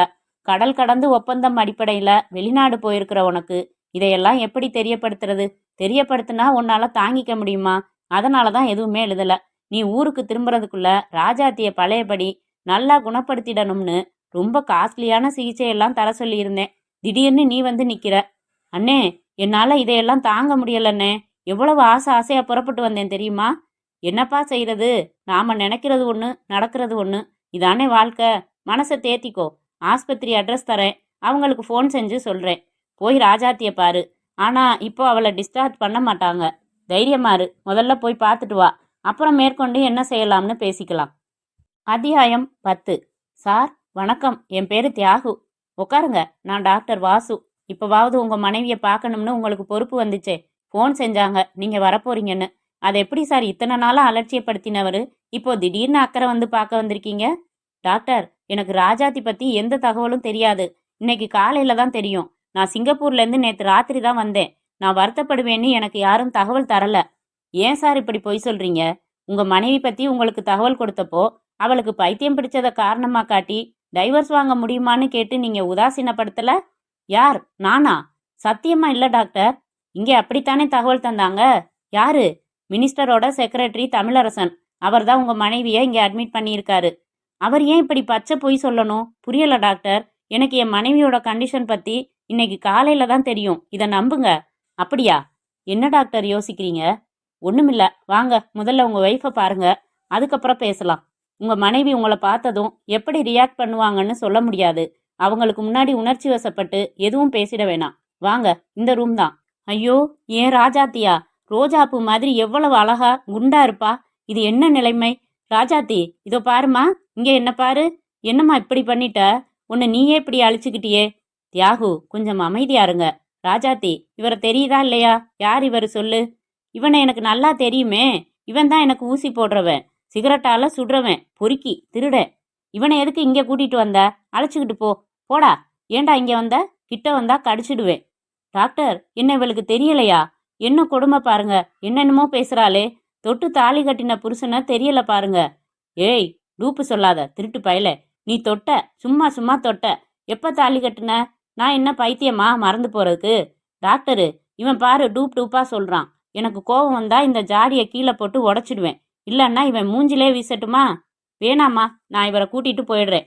வாங்க தியாகு, அவ வயலண்டா பிஹேவ் பண்ண நீங்க தூண்டுகோலா இருக்க வேணாம். இவ சொல்றதுக்கெல்லாம் அர்த்தம் புரியலையே டாக்டர். இவளை இந்த மாதிரி போதை பழக்கத்துல இழுத்து விட்டு பைத்தியமாக்குனது யாரு? சிகரெட்டால சுட்டது யாரு? என்ன சொல்றா இவ? தியாகு, என் வீட்டுக்கு போயிடலாம். உங்ககிட்ட சில விபரங்களை தனிமையில பேச விரும்புறேன். வாங்க. தியாகு, நீங்க சொன்னதுல இருந்து மினிஸ்டர் அருள் நம்பி மேல எவ்வளவு தூரம் மதிப்பும் மரியாதையும் வச்சிருக்கீங்கன்னு நல்லா புரியுது. ஆனா ஊர்ல இருந்து வந்து அவரை நீங்க சந்திச்சதும் எப்படி அவர் உங்களுக்கு அதிர்ச்சியான தகவலை தந்தாரோ அதே மாதிரி இப்ப நான் உங்களுக்கு சில அதிர்ச்சியான தகவல்களை தர வேண்டியிருக்கு. டாக்டர், என்னை திடீர்னு பார்த்ததும் சந்தோஷத்துல என் ஒய்ஃபு பூரிச்சு போவான்னு ஆசையா வந்தேன். அவளுக்கு என்ன அடையாளமே தெரியல. இதை விட பெரிய அதிர்ச்சியையா நீங்க எனக்கு தந்துட முடியும்? சொல்லுங்க. உங்க மனைவி இப்போ இந்த நிலைமையில இருக்கிறதுக்கு காரணமே மினிஸ்டர் அருள் நம்பி. டாக்டர், என்ன சொல்றீங்க? இந்த வார்த்தையை வேற யாராச்சும் சொல்லியிருந்தா சட்டையை பிடிச்சிருப்பேன். இதை நான் சொல்லல தியாகு. உங்க மனைவியே விளக்கமா சொல்லியிருக்கிறப்ப நம்ப மாட்டீங்களா? ராஜாத்தி சொன்னாளா? அவளால தான் எதையும் தொடர்ச்சியா தெளிவா பேச முடியலையே. என்ன சொன்னா? இந்த மாதிரி நோயாளிங்களோட அடி மனசுல பதிஞ்சிருக்கிற சம்பவங்களை எல்லாம் வெளியில கொண்டு வர்றதுக்கு ஒரு மருந்து இருக்கு. அந்த மருந்தை நான் பயன்படுத்தி உங்க மனைவிய பேச வச்சேன். கேள்வி கேட்டு கேட்டு பதில் வாங்கினேன். 3 மணி நேரம் உங்க மனைவி கிட்ட பேசி அவங்க பேசினதையெல்லாம் ஒண்ணு விடாம டேப் செஞ்சிருக்கேன். அவங்க சொன்ன தகவல்களை எல்லாம் கேட்டா நம்ம ரத்தம் உறைஞ்சு போயிடும் தியாகு. கேசட்டை உங்களுக்கு போட்டு காட்டுறேன். நிதானமா முழுக்க கேளுங்க. நேரடியா தகவல்கள் இருக்காது. ஆனா உங்க மனைவியோட பேச்சுக்கள் நடுவுல இருந்து நாம புரிஞ்சுக்கணும். கேக்குறீங்களா? கண்டிப்பா கேக்குறேன் டாக்டர், முழுக்க கேக்குறேன். இதுக்கு முன்னால அவ பேசுனதுல இருந்து நீங்க புரிஞ்சுக்கிட்ட தகவல்களை சுருக்கமா சொல்லுங்களேன். உணர்ச்சி வசப்படாம கேக்குறதா இருந்தா சொல்றேன். உங்களுக்கும் உங்க மனைவிக்கும் கல்யாணத்தை நடத்தி வச்சப்பவே உங்க மனைவியோட அபாரமான அழகு பார்த்து அவங்க மேல குறி வச்சுட்டாரு தங்கப்பனா இருந்த அருள் நம்பி. அழகான உங்க மனைவிய தான் அனுபவிக்கிறதோட இல்லாம அவங்க ஒத்துழைச்சா அவங்கள வச்சே அரசியல்ல பெரிய ஆளா வந்துடலாம்னு ஒரு கணக்கு போட்டிருக்காரு. அதையெல்லாம் நிறைவேற்றுறதுக்கு புருஷன் நீங்க பக்கத்திலேயே இருந்தா இடைஞ்சல். அதனால உங்களுக்கு உதவி பண்றதா நாடகமாடி செலவு பண்ணி உங்களை சிங்கப்பூருக்கு அனுப்பி வச்சுட்டாரு. ஐயோ, நீங்க சொல்றதெல்லாம் நிஜமா? நீங்க தான் கேசட் கேட்க போறீங்களே, கேளுங்க. அடுத்த கட்டம் வீட்ல சும்மா தானே இருக்கேன்னு சொல்லி தனக்கு உதவுற மாதிரி ஒரு வேலை போட்டு கொடுத்து அதிகமான நேரம் உங்க மனைவிய தன் பக்கத்திலேயே வச்சுக்கிட்டாரு. அப்புறம் போதை ஊசிய தினமும் வலுக்கட்டாயமா போட்டு விட்டு போதை பழக்கத்துக்கு அடிமையாக்கிட்டாரு. போதை ஊசி போட்டு விட்டதுக்கு அப்புறம் அவர் உங்க மனைவிய தனக்கு காரியம் சாதிச்சு தர பெரிய அதிகாரிகளுக்கு விருந்தா கொடுத்திருக்காரு. மறுத்தா உடம்புல சிகரெட்டால சுட்டு பொசுக்கி இருக்காரு. எம்எல்ஏ ஆகிறதுக்கு உங்க மனைவியோட உடம்பு தான் உதவி இருக்கு. உங்க மனைவிக்கு மென்டல் டிப்ரெஷன் ஏற்பட்டு ஆர்ப்பாட்டம் செஞ்சதும் கொண்டாந்து ஆஸ்பத்திரியில சேர்த்துட்டாரு. டாக்டர், எனக்கு உடம்பெல்லாம் நடுங்குது டாக்டர். தங்கப்பன் அண்ணனை தெய்வம் மாதிரி நினைச்சேன் டாக்டர். அவளை தங்கச்சி தங்கச்சின்னு கூப்பிட்டு என்னை நம்ப வச்சு கழுத்தறுத்துட்டாரே டாக்டர். இருங்க, கேசட்டையும் கேட்டுடுங்க. வாங்க டாக்டர், வாங்க சார், உட்காருங்க. ரொம்ப நாளாச்சேன்னு ஃப்ரெண்ட்லியா உன்னை பார்த்துட்டு போகலாம்னு வந்தேன். வாங்க டாக்டர்னு கூப்பிட்டதால நானும் சௌக்கியமா இருக்கீங்களா டிஎஸ்பி சார்னு தானே இப்போ கேட்கணும். குதர்க்கம் பிடிச்ச ஆலியா நீ? சார் யாருன்னு சொல்லாம நாம பாட்டுக்கும் பேசிட்டு இருந்தா எப்படி? இவர் பேரு தியாகு. நான் ட்ரீட் பண்ணிட்டு இருக்கிற ஒரு பேஷண்டோட ஹஸ்பண்ட். சிங்கப்பூர்ல வேலை பார்த்துட்டு திரும்பி இருக்காரு. தேவா, இவரோட கதையை கேட்டின்னா நீ அதிர்ச்சி அடைஞ்சிடுவ. மினிஸ்டர் அருள் நம்பிய கண்ட துண்டமா வெட்டி போட போறேன்னு நேத்து ஆவேசமா புறப்பட்டவரை நான் ரொம்ப ரொம்ப சமாதானப்படுத்தி கட்டுப்படுத்தினேன். எனக்கு வேண்டிய ஃப்ரெண்டு போலீஸ் டிபார்ட்மெண்ட்ல டிஎஸ்பியா இருக்காரு, அவரை கன்சல்ட் பண்ணலாம்னு சொல்லி கூட்டிட்டு வந்தேன். அதானே பார்த்தேன். காரியமா வந்துட்டு ஃப்ரெண்ட்லியா வந்ததா பீத்திக்கிறியே. மினிஸ்டரை கொலை செய்யறதுக்கு புறப்படுற அளவுக்கு என்ன ஆவேசம்? அப்படி என்ன செஞ்சிட்டார் அவர்? உங்ககிட்ட சொன்னா விஷயம் ரகசியமா இருக்குமா தேவா? அப்படிங்கிற நம்பிக்கை இருந்தா சொல்லு. இவர் மனைவி பேர் ராஜாத்தி. என் ஆஸ்பத்திரியில 2 வருஷமா மனநிலை சரியில்லாம ட்ரீட்மெண்ட் எடுத்துக்கிட்டு இருக்காங்க. அவங்க இந்த நிலைமைக்கு ஆளானதுக்கு காரணம் மினிஸ்டர் அருள் நம்பி. என்ன பாக்குற? சும்மா உனக்கு ஷாக் தர்றதுக்காக சொல்லல, ஆதாரம் இருக்கு. இந்த விவகாரம் எப்படி ஆரம்பிச்சிருக்குன்னா, மை காட் வாசு, நீ சொன்னதெல்லாம் என்னால ஜீரணம் பண்ண முடியலப்பா. கேசட் இருக்கு, ராஜாத்தியே பேசியிருக்கா. கேக்குறியா? வேணாம், என்கிட்ட எதுக்கு வந்த? அதை சொல்லு. என்னப்பா இப்படி கேட்குற? எவ்வளவு பெரிய மேட்டர் சொல்லியிருக்கேன், ஆதாரமும் இருக்குன்னு சொல்றேன். பாதிக்கப்பட்டவரையே அழைச்சிட்டு வந்திருக்கேன். நீயோ ஒரு டிஎஸ்பி, தியாகுவை விட்டா உணர்ச்சி பூர்வமா ஏதாச்சும் செஞ்சிடுவார்னு சொல்லிதான் சட்டப்படி நடவடிக்கை எடுத்து அருள் நம்பிய தண்டிக்க முடியும் வாங்கன்னு சொல்லி உங்ககிட்ட கூட்டிட்டு வந்திருக்கேன். வாசு, நீ சொன்னதெல்லாம் 100% உண்மையா இருக்கலாம். எனக்கு அதுல சந்தேகமே இல்லை. ஏன்னா அருள் நம்பிய பத்தி நிறைய கேள்விப்பட்டிருக்கேன். ரொம்ப மோசமான ஆளு. சொந்த லாபத்துக்காக எதையும் செய்யக்கூடியவர். ஆளுங்கட்சி எவ்வளவு ஸ்ட்ராங்கா ஆட்கள் இருக்கும்னு உனக்கே தெரியும். அருள் நம்பி பவர்ஃபுல் மினிஸ்டர். அவனை பத்தி பர்சனலா ஒரு வட்டத்துக்குள்ள மட்டும்தான் தெரியும். பொதுமக்களை பொறுத்த வரைக்கும் அவருக்கு வேற முகம், ரொம்ப நல்ல இமேஜ். ஏதாச்சும் தகராறு ஏற்பட்டு அவர் கட்சியில இருந்து பிரிஞ்சு தனி கட்சி ஆரம்பிச்சா 100 எம்எல்ஏக்கள் அவர் பின்னாடி போறதுக்கு தயாரா இருக்காங்க. இது சிபிஐ ரிப்போர்ட். இவ்வளவு பெரிய ஆளு மேல சட்டப்படி நடவடிக்கை எடுக்க முடியுமான்னு யோசிக்கிறியே? நடக்கிற காரியமா சொல்லு. தேவா, நீ ஒரு கடமை தவறாத நேர்மையான போலீஸ் ஆபீசர்னு நினைச்சுதான் உன்கிட்ட வந்தோம். கட்சி தொண்டன் மாதிரி அவர் புகழ் பாடுறியே, இது நல்லா இருக்கா? வாசு, பிராக்டிக்கலா பேசு. ஹோல் போலீஸ் டிபார்ட்மெண்ட்டும் யார் ஆட்சி செய்யறாங்களோ அவங்களுக்கு சப்போர்ட்டா நடந்துக்கிறதுன்னு எழுதப்படாத சட்டம் வழி வழியா பின்பற்றப்பட்டுக்கிட்டு இருக்கே. பல கேஸ்கள்ல நீதிபதிகளே கட்சி தலைமையோட கருத்தை ரகசியமா கேட்டுக்கிட்டு தான் தீர்ப்பே சொல்றாங்க. இதுல நான் ஒருத்தன் நேர்மையான ஆளாக்கும்னு மீசைய தடவிக்கிட்டு நின்னேன்னு வச்சுக்கோ, என் குடும்பத்தை கொண்டு நடுத்தருவுல நிறுத்திட்டு தான் மறுவேளை பார்ப்பாங்க.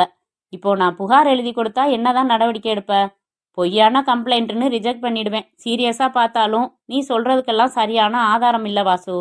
பாதிக்கப்பட்டவளே ஸ்டேட்மெண்ட் மாதிரி இவ்வளவு சொல்லியிருக்கா. இதுக்கு மேல என்ன வேணும்? அந்த பொண்ணோ மனநிலை சரியில்லாதவன்னு சொல்ற. மனநிலை சரியில்லாதவங்க சொல்ற எந்த ஸ்டேட்மெண்ட்டையும் கோர்ட்டு ஒத்துக்கிறது இல்ல. சட்டப்படி நிரூபிக்க வேணாமா? விசாரிக்க ஆரம்பிச்சாதானே உண்மைகள் தெரியும். யாரை போய் விசாரிக்க சொல்ற? மினிஸ்டரை போய் ஏன் இந்த மாதிரி நீங்க ராஜாத்திங்கிற பொண்ண போதை ஊசி போட்டு கெடுத்ததோட இல்லாம பலருக்கும் கூட்டி கொடுத்துருக்கீங்களான்னு கேட்க முடியுமா? கேட்டுட்டு நான் வீடு போய் சேர முடியுமா? நாளைக்கு பேப்பர்ல லாரி மோதி டிஎஸ்பி தேவா மரணம்னு ஒரு கொலை அழகான விபத்து செய்தியா வரும். இன்னைக்கு உள்ள சூழ்நிலையில பொதுமக்கள் கிட்டத்தான் நான் நேர்மையான போலீஸ்காரன்னு பேர் வாங்க முடியும். என்ன கோழைன்னு நினைச்சாலும் சரி, ஜால்ரான்னு நினைச்சாலும் சரி. இதான் இன்னைக்கு சூழ்நிலை. இப்படி சொல்றதுக்கு உனக்கு வெக்கமா இல்ல? இருக்கு, வெக்கமாத்தான் இருக்கு. எல்லார்கிட்டையுமா சொல்றேன்? ஃப்ரெண்டு, அதுவும் தேடி வந்திருக்கீங்க. அதனால என் ஆதங்கத்தை உன்கிட்ட ஷேர் பண்ணிக்க முடியுது. என் மேல கோபப்படாத வாசு. I am helpless. ஆனா உனக்கு நான் ஒரு யோசனை சொல்ல முடியும். என்ன?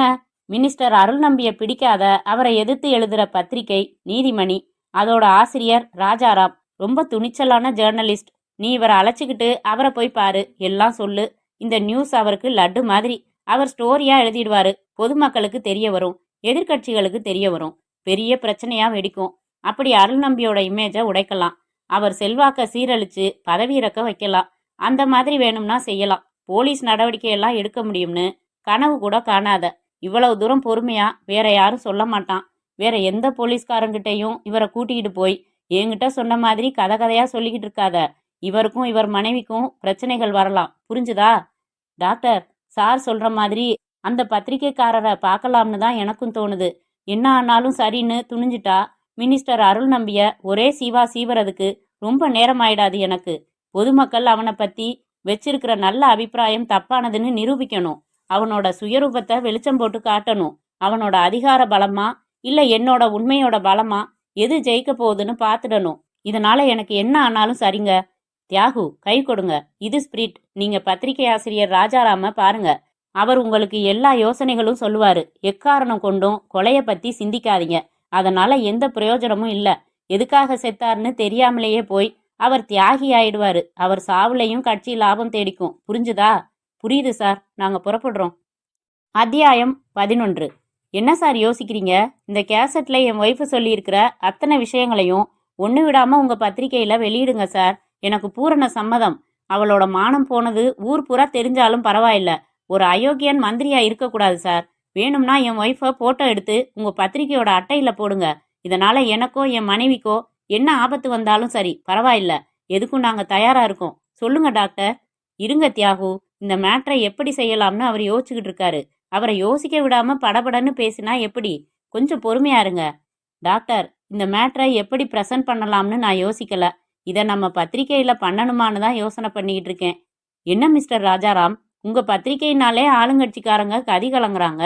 எத்தனையோ பெரிய விஷயங்களை ஃபோக்கஸ் பண்ணி சூடா கட்டுரைகள் எழுதியிருக்கீங்க. இந்த விவகாரத்தை கேட்டதும் நீங்க உற்சாகமாகுவீங்கன்னு நினைச்சா இப்படி பேசுறீங்களே. நீங்க சொன்னதெல்லாம் வாஸ்தவம்தான். ரொம்ப துணிச்சலா கலக்கிட்டு இருந்தோம். ஆனா இப்ப 4-5 இதழ்களா எங்க பத்திரிகையை தொடர்ந்து வாசிச்சிருந்தா நாங்க எதிர்ப்பை குறைச்சிக்கிட்டது தெரியும். ரொம்ப ஹாட்டான விஷயங்களை தொட வேணாம்னு இப்போ நாங்க தீர்மானிச்சிருக்கோம். ஏன்? போன மாசம் ஜேர்னலிஸ்ட் ஹரிகிருஷ்ணன் ஒருத்தர் தற்கொலை செஞ்சுக்கிட்டதா பத்திரிகைகள்ல படிச்சிங்களா? ஆமா, போலீஸ்காரங்க அவருக்கும் தீவிரவாத கும்பலுக்கும் தொடர்பு இருக்குன்னு கண்டுபிடிச்சு அரெஸ்ட் செஞ்சப்போ அவர் சயனைடு சாப்பிட்டு தற்கொலை செஞ்சுக்கிட்டதா படிச்சேன். அந்த கேஸ் தானே சொல்றீங்க? அவர்தான். அது அழகா செட்டப் செஞ்சு பொதுமக்களுக்கு வழங்கப்பட்ட பொய் சார். வழங்கினது போலீஸ், வழங்க வச்சது மினிஸ்டர் அருள் நம்பி. நிஜம் என்ன தெரியுமா? அந்த ஹரிகிருஷ்ணன் எங்க பத்திரிகையில அருள் நம்பி செஞ்சுக்கிட்டு இருக்கிற ஒரு ஊழலை பத்தி விலாவாரியா ஒரு கட்டுரை எழுதினாரு. மேற்கொண்டும் கட்டுரை எழுதுறதா இருந்தாரு. மினிஸ்டர் அவரை கூப்பிட்டு பணம் தரதா ஆசை காட்டி அவர் பணிஞ்சு போகாததால தன் கட்டுப்பாட்டுல இருக்கிற ஒரு உயர் போலீஸ் அதிகாரி மூலமா ஹரிகிருஷ்ணனை தீவிரவாதிங்கிற முலாம் பூசி கொலை செய்ய வச்சுட்டாரு. இதை நிரூபிக்க முடியாது. ஆனா உண்மை இதுதான். எங்க பத்திரிகையில எழுதுனதால எல்லா ஊர்கள்லையும் கட்சி தொண்டர்கள் மூலமா எங்க பத்திரிகைகளை பறிமுதல் செஞ்சு நடு ரோட்ல போட்டு பெட்ரோல் ஊத்தி கொளுத்துனாங்க. எங்களோட ஏஜென்ட்டுகளுக்கு ஏற்பட்ட நஷ்டங்களை நாங்க ஈடு செஞ்சோம். இந்த சம்பவத்துக்கு அப்புறம் பயந்து போய் எதுக்கு வம்புன்னு எங்க பத்திரிகையோட விற்பனை ஏஜென்சிய பல ஏஜென்ட்டுகள் கேன்சல் பண்ணிட்டாங்க. எங்க பத்திரிக்கைக்கு வர்ற பேப்பர் கோட்டாவிலையும் ப்ராப்ளம் பண்ணிட்டாங்க. பேங்க்ல ஓடி வசதி தரக்கூடாதுன்னு இன்னொரு பக்கம் நெருக்கடி தந்துட்டாங்க. இப்படி எல்லா திசைகள்ல இருந்தும் பிரச்சனை சார். தொடர்ந்து பத்திரிக்கையை கொண்டு வரணும்னா எதிர்ப்பு காட்டாம ஆளுங்கட்சிய அனுசரிச்சு போக வேண்டிய சூழ்நிலை. அதனால அதனால கொஞ்ச நாளைக்கு ரொம்ப அதிகமா பகைச்சுக்கிட்டு எழுத வேணாம்னு நாங்க தீர்மானிச்சிருக்கோம். நீங்க சொல்றதெல்லாம் ரொம்ப சென்சேஷனல் நியூஸ் தான். ஆனா தற்சமயம் நாங்க இத இழுத்து விட்டுக்கிறதா இல்ல. ஒரு தப்பு நடந்தா போலீஸ் டிபார்ட்மெண்ட் தட்டி கேட்கணும். அவங்களும் கை கழுவுறாங்க. அடுத்தபடியா பத்திரிகைகள் சுட்டி காட்டணும். நீங்களும் கை கழுவுறீங்க. இவரோட பிரச்சனைக்கு தீர்வு தான் என்ன? பாதிக்கப்பட்ட ராஜாத்திக்கு என்ன நீதி வழங்குறது? அதை யார் வழங்குறது? டாக்டர், உங்க கோபம் நியாயமானது. ஆனா எங்க நிலைமை இதான். இன்னைக்கு பத்திரிகை சுதந்திரம் ஒரு பறவையோட சுதந்திரம் மாதிரி இஷ்டப்படி பறக்கிற சௌகரியத்துல இல்ல. ஒரு பட்டத்தோட சுதந்திரம் மாதிரி தான் இருக்கு. நூலோட கட்டுப்பாட்டோட தான் இந்த பட்டம் பறக்க முடியுது. அப்ப புறப்படுறீங்களா? தியாகு, இதுக்கு மேல என்ன செய்யறதுன்னு எனக்கு புரியல. எனக்கு புரிஞ்சிடுச்சு டாக்டர். நான் ஒரு தீர்மானத்துக்கு வந்துட்டேன். என்ன? எந்த மக்கள் அருள் நம்பிய நல்லவன் உத்தமன்னு நம்பிக்கிட்டு இருக்காங்களோ அந்த மக்களுக்கு அவனோட உண்மையான முகத்தை வெளிச்சம் போட்டு காட்டுறது தான் ஏன் நோக்கம். அதை போலீஸ் டிபார்ட்மெண்ட்டும் செய்ய தயங்குது, பத்திரிக்கைக்காரங்களும் செய்ய தயங்குறாங்க. ஆனா நான் தயங்க போறதில்ல. தனி மனுஷனா நான் நினைச்சதை சாதிக்க போறேன் டாக்டர். தியாகு, என்ன பேசுறீங்க நீங்க? அவரோட பதவி பலம் இதையெல்லாம் பார்த்து இத்தனை பேர் தயங்கிக்கிட்டு இருக்கிறப்ப தனிநபரா உங்களால என்ன செய்ய முடியும்? முடியும் டாக்டர். இதே மெட்ராஸ்ல மெரினா பீச்சில் ஆயிரக்கணக்கான ஜனங்களுக்கு முன்னாடி ஒரு பந்தல் போட்டுக்கிட்டு ஒரு டேப் ரெக்கார்டர் மைக் செட்டோட உட்கார போறேன். ராஜாத்தி பேசி இருக்கிற இந்த கேசட்டை போட்டு விடுவேன். லவுட் ஸ்பீக்கர்ல அத்தனை பேருக்கும் இது ஒளிபரப்பும். உங்களை நினைச்சா சிரிப்பு தான் வருது தியாகு. உண்ணாவிரத போராட்டம் மாதிரி நினைச்சிங்களா? ஐடியா நல்லா இருக்கு. ஆனா இந்த மாதிரி நீதி கேட்டு நீங்க போராட்டம் நடத்துறதுக்கு யார் உங்களுக்கு அனுமதி கொடுப்பாங்கன்னு நினைக்கிறீங்க? எனக்கு யாரோட அனுமதியும் தேவையில்லை. முன் அனுமதி வாங்காம இப்படியெல்லாம் செய்ய முடியாது. அத்துமீறி நீங்க மைக்க வச்சு கேசட் போட்டா ஒரு வார்த்தை ஒளிபரப்பு ஆகிறதுக்குள்ள போலீஸ் வந்து உங்களையும் எல்லாத்தையும் அள்ளி போட்டுக்கிட்டு போயிடும். இல்ல டாக்டர், போலீஸ் என்ன நெருங்க முடியாது. என்ன சொல்றீங்க தியாகு? மனசுல பிடிவாதமா ஒரு விஷயத்த சாதிக்கணும்னு வெறித்தனமா தீர்மானிச்சுட்டா வழிகள் தானாக உருவாகும் டாக்டர். எனக்கும் அப்படி வழி உருவாகிடுச்சு. நாளன்னைக்கு ஞாயிற்றுக்கிழமை சாயங்காலம் 5 மணிக்கு மெரினா பீச்சில் என்னோட நூதனமான இந்த போராட்டம் ஆரம்பிக்க போகுது. எனக்கு நீதி கிடைக்கிற வரைக்கும் நான் ஓய போறதில்ல. என் போராட்டத்தை எந்த சக்தியாலையும் தடுக்க முடியாதபடி சில முன்னேற்பாடுகள் செய்துகிட்டா போதும். அது என்ன முன்னேற்பாடுகள்? சொல்றேன். அத்தியாயம் 12. பிரீத்தி, இருப்பா, பெரிய அலை வருது பாரு, வாயேன். பேண்ட் நனைஞ்சிடும், நான் வரல. அது சும்மா சாக்கு கௌதம். உனக்கு கடல்னாலே பயம், எனக்கு தெரியும். இப்படி அலையில நிக்கிறதுக்கு போன ஜென்மத்துல புண்ணியம் செஞ்சிருக்கணும். இப்ப இந்த கடற்கரையில கால் நினைச்சுக்கிட்டு இருக்கிறவங்க எல்லாம் புண்ணியம் செஞ்சவங்களாக்கும். அதாவது போன ஜென்மத்துல. எம்மாடி, கொஞ்சம் சீக்கிரம் வரியா? எனக்கு இந்த ஜென்மத்தை பத்தி கவலைப்பட்டாக வேண்டி இருக்கு. 7 மணிக்கு ஒரு டென்டிஸ்ட் கிட்ட எனக்கு அப்பாயின்மெண்ட் இருக்கு பிரீத்தி. பறக்கறியே, உன்னை யார் லேட்டா வர சொன்னது? 5 மணிக்கு வர சொன்னேன்ல, ஏன் 6 மணிக்கு வந்த? காக்க வைப்பதில் ஒரு சுகம் உண்டு பிரீத்தி, காத்திருக்கிறதுல அவமானமும் உண்டு கௌதம். நான் பாட்டுக்கு கார்ல உட்காந்து கேசட் கேட்டுட்டு இருந்தேன்னா ஒருத்தன் வந்தான். தனியா பேசிக்கிட்டு இருக்கீங்க போலிருக்கே, நான் வேணும்னா கம்பெனி தரட்டுமான்னு கேட்டான். என்ன சொன்ன நீ? உன் கம்பெனியோட ஆடிட்டர் ரிப்போர்ட், பேலன்ஸ் ஷீட் எல்லாம் எடுத்துக்கிட்டு வாடா பொறுக்கின்னு சொல்லி அனுப்பிச்சிட்டேன். Nice joke. புறப்படலாமா? இப்படி அவசரப்பட்டா பல்ல தட்டிடுவேன். அதைத்தானே இப்ப நான் போற டாக்டர் செய்ய போறாரு. சாரிம்மா, நாளைக்கு வேணும்னா நீங்க வரலாம். நேரத்தோட வந்துடுறேன். இப்போ போலாமே ப்ளீஸ். என் பைக்கு சாவியை கொடுத்துருப்பா. நீ நல்ல பிள்ளை தானே? சரி ஒளி, இந்தா. டைம் ஆச்சுன்னு ரேஸ் டிரைவ் பண்ணாத, வா போகலாம். உன் கார் எங்கே இருக்கு? அதோ அங்கே. நான் போய்க்கிறேன், நீ புறப்படு. டாட்டா. கோபம் இல்லையே? கோபம்தான், பரவாயில்ல, டாட்டா.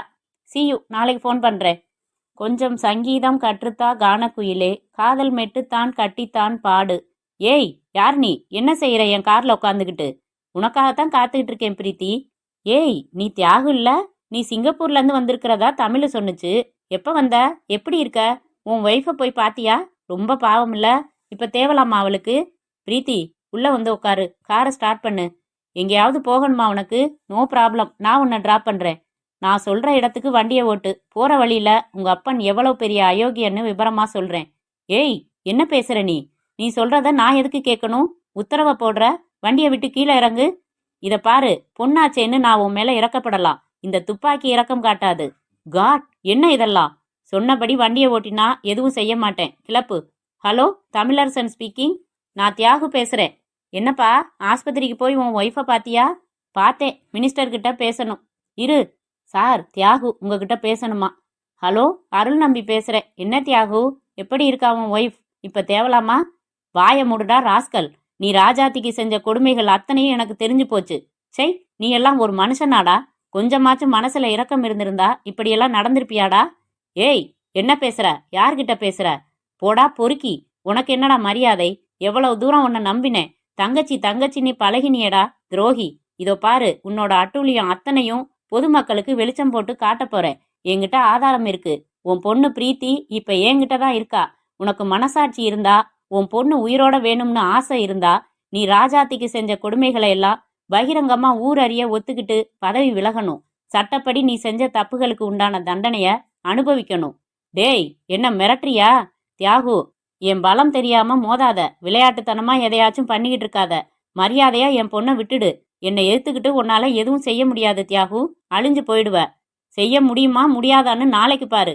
அழிஞ்சு போக போறது நீயா நானான்னு பாத்துடலாம். வச்சிடவா? யோ தமிழு, என்னையா அது?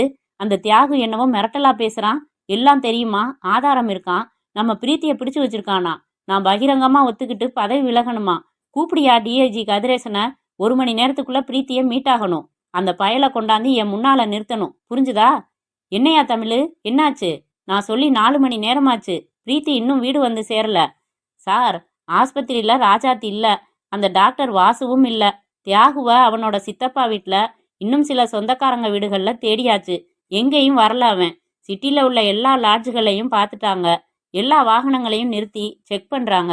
அந்த டாக்டரும் தியாகுவும் சேர்ந்து ஏதோ பெரிய பிளான் போட்டு தான் பிரீத்திய கடத்தி வச்சிருக்கணும் சார். என்னையா நீ சமாதானம் சொல்லிக்கிட்டு இருக்க? ஹோல் டிபார்ட்மெண்ட்டை ஃபீல்டில் இறங்க சொல்லியா? என் பொண்ணை ஒரு சுண்டக்கா பைய கடத்திக்கிட்டு போய் வச்சுக்கிட்டு சவால் விடுற மாதிரி பேசுறான்னா அது பெரிய அவமானம்யா. டிஐஜி சார் ஃபுல் ஸ்விங்ல தான் செயல்பட்டுக்கிட்டு இருக்காரு சார். பிடிச்சிடுவாங்க, அமைதியா இருங்க. என் பொண்ணை கடத்திட்டு போன செய்தி எந்த பத்திரிகையிலையும் வரக்கூடாது. அதை கவனமா பாத்துக்க, புரிஞ்சுதா? சரி சார். தியாகு, என்னை அவுத்து விட போறியா இல்லையா? அவுத்து விடுறதுக்காகவா மெனக்கட்டு கடத்திக்கிட்டு வந்து இப்படி கடற்கரையில பந்தல் போட்டு கட்டி வச்சிருக்கேன்? வாயை மூடிக்கிட்டு பேசாம நடக்கிற கூத்தெல்லாம் பார்த்துக்கிட்டு இருக்கணும். புரிஞ்சதா? டாக்டர், இந்தாங்க இந்த ரிமோட் கண்ட்ரோலை நீங்க உங்க கையில வச்சுக்கங்க. இல்லப்பா, நீயே வச்சுக்க. ரைட். மைக் சரியா இருக்கா? ஆரம்பிக்கலாமா? Hello, mic testing 1 2 3. ஹலோ. ஆங்காங்கே கடற்கரை காற்றை சுவாசிக்க வந்து கூடியிருக்கும் அன்பான பொதுமக்களே, நீங்கள் ஓட்டு போட்டு பதவியில் அமர்த்தியுள்ள அமைச்சர் அருள் நம்பியின் உண்மையான குணமறிய வேண்டுமா? இங்கே ஒன்று கூடுங்கள். உடனே வாருங்கள். அவர் செய்த அட்டூழியங்களை நிரூபிக்க தயாராக இருக்கிறேன். வாருங்கள். தியாகு, போலீஸ் வருதுப்பா. வரட்டும், நான் பேசிக்கிறேன். என்ன மச்சான் இங்க மீட்டிங்கு? அட, ஏன் அந்த பொண்ணை மேடையில் உட்கார வச்சு கட்டி போட்டிருக்காங்க? எதுவும் நாடகமா? இன்னொரு பொண்ணு உட்காந்துருக்கே, அதை பார்த்தா பைத்தியம் மாதிரி இல்ல? மாதிரி என்ன, பைத்தியமே தான். என்னமோ மந்திரியோட அட்டூழியம்னாங்க. என்ன சொல்ல போறாங்க? மச்சான், அந்த பொண்ணோட உடம்ப சுத்தி என்னமோ கட்டி வச்சிருக்காங்களே, என்ன அது? வெடிகுண்டுல்ல அது? சினிமால வர்ற மாதிரி இல்ல இருக்குது. யார் வீட்டு பொண்ணு அது? என்ன கூத்தடிக்கிறாங்க இவங்க? இரு, இதோ போலீஸ்காரங்க போறாங்க. விட்டு உதைக்க போறாங்க பாரு. டேய், என்னங்கடா இது பந்தல்? என்ன கலாட்டா இது? யாரடா கட்டி வச்சிருக்கீங்க? ம். ஹலோ இன்ஸ்பெக்டர், உங்களுக்கு முன்னாடி ஒரு கோடு போட்டு வச்சிருக்கேன் பாருங்க. அதை தாண்டி ஒரு ஸ்டெப்பு உள்ள கால் எடுத்து வச்சாலும் என் கையில இருக்கிற இந்த ரிமோட் கண்ட்ரோலோட பட்டனை அழுத்திடுவேன். மேடம் மேல அந்த பொண்ணு உடம்பு வெடிச்சு 1000 பீஸா சிதறும். புரிஞ்சுதா? அது யார் தெரியுமா? மினிஸ்டர் அருள் நம்பியோட ஒரே பொண்ணு பிரீத்தி. இத்தனை பேருக்கு முன்னாடி அந்த பொண்ணு வெடிச்சு சிதறி சாகணும்னு ஆசைப்பட்டா உள்ள வாங்க. இது போலீஸுக்கு மட்டும் இல்ல, எல்லாருக்கும் சொல்ற எச்சரிக்கை. இல்லப்பா, நாங்க உள்ள வரல. நீ எதுவும் செஞ்சிடாத. உனக்கு என்ன வேணும்? ஏன் இப்படி செய்யற? எனக்கு நீதி வேணும். மேடையில உட்கார வச்சிருக்கேனே, அவன் என் பொண்டாட்டி ராஜாத்தி. அவ மினிஸ்டர் அருள் நம்பியால பாதிக்கப்பட்டவ. எந்த விதத்துல பாதிக்கப்பட்டான்னு அவளே சொல்லி இருக்கிற இந்த கேசட்டை போட்டு விடுறேன். எல்லாரும் கேளுங்க. என்னோட கோரிக்கை இதுதான். மினிஸ்டர் அருள் நம்பி இங்கே இந்த இடத்துக்கு வரணும். உங்க முன்னாடி இந்த மைக்கில் தான் செஞ்ச தப்பு எல்லாத்தையும் ஒத்துக்கணும். ஒத்துக்கிட்டு பதவி விலகணும். இதான் என் போராட்டம். அவர் வர்ற வரைக்கும் என் போராட்டம் தொடரும். திருப்பி திருப்பி இந்த கேசட் ஒலிக்கும். என்னை தடுக்கவோ மந்திரி மகளை காப்பாற்றவோ யார் எந்த விதமா முயற்சி செஞ்சாலும் அடுத்த நிமிஷம் பிரீத்தியோட உயிர் போறது நிச்சயம். இன்ஸ்பெக்டர், இந்த என் கோரிக்கைய யார்கிட்ட சொல்லணுமோ சொல்லி நிறைவேற்ற வழி பாருங்க.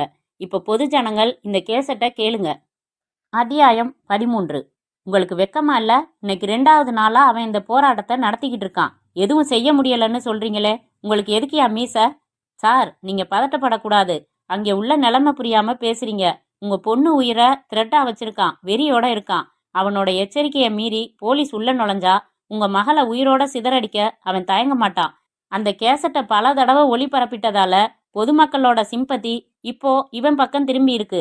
தனி மனிதனா எதிர்க்கிறத பார்த்துட்டு பத்திரிகைங்களுக்கு எல்லாம் துணிச்சல் வந்து எல்லா பத்திரிகைகளும் வந்து போட்டோ பிடிச்சு போட்டுட்டாங்க. அது மட்டும் இல்ல, கேசட்ல உள்ள ராஜாத்தியோட ஸ்டேட்மெண்ட்டை அப்படியே பத்திரிகைகள்ல போட்டிருக்கிறதால கடற்கரையில இப்ப கூட்டம் அலை மோதுது. டிவில இருந்து கூட வந்து கவரேஜ் பண்றாங்க. என்ன ஸ்டெப் எடுத்தாலும் அது உங்க மகளோட உயிருக்கு ஆபத்தா முடியுங்கிறதால நாங்க கையை கட்டிக்கிட்டு சும்மா இருக்க வேண்டி இருக்கு. அப்பனா அவன் வச்சிருக்கிற கோரிக்கைய என்னை ஏத்துக்க சொல்றீங்களா? பதவி விலக சொல்றீங்களா? இந்த சாதாரண பயலுக்காக? இப்ப அவர் சாதாரண ஆள் இல்ல சார். தமிழு, யார் போன்ல? சிஎம் பேசுறாரு, உங்களோட பேசணுமா. கொண்டா. ஹலோ, வணக்கம் தலைவரே. என்னங்க அருள் நம்பி, ரொம்ப சங்கடமா இருக்கேன் நிலைமை. எல்லா ரிப்போர்ட்டும் வந்தது. டெல்லியில இருந்து செக்ரட்டரி பேசி விபரம் கேட்குறாரு. எப்படா சான்ஸ் கிடைக்கும் கவுத்து விட்டுடலாம்னு பார்த்துக்கிட்டு இருக்கு டெல்லி. இந்த சூழ்நிலையில நீங்க இப்படி ஒரு விவகாரத்துல எக்ஸ்போஸ் ஆகிட்டீங்களே. எதிர்கட்சிக்காரங்க பூரா ஒன்னா சேர்ந்துக்கிட்டு கருத்து சொல்லியிருக்காங்க. படிச்சிங்களா? படிச்சேன் தலைவரே. நம்ம போலீஸ்கிட்ட உள்ள அதிரடிப்படையை விட்டு நிலைமைய சந்திச்சு என் மகளை காப்பாற்ற முடியுமான்னு இப்பதான் கன்சல்ட் பண்ணிக்கிட்டு இருக்கேன். அதெல்லாம் நான் ஏற்கனவே விசாரிச்சுட்டேன். எங்கேயுமே லூஸ் சென்ஸ் இல்லையா. கொஞ்சம் போக்கு காட்டினாலும் அவன் உங்க மகளை சிதறடிக்க தயாரா இருக்கானா. கட்சியோட செல்வாக்கும் சேர்ந்து டேமேஜ் ஆகிட்டு இருக்குல்ல.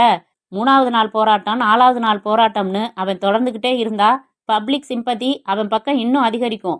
உங்களுக்கும் ஆட்சிக்கும் கெட்ட பேர் அதிகரிக்கும். அதனால நீங்க கோரிக்கைக்கு சம்மதிச்சு நேர்ல போய் பதவி விலகிறதா சொல்லிடுங்க. தலைவரே, என்ன இப்படி சொல்றீங்க? வேற வழி இல்லைங்க அருள் நம்பி.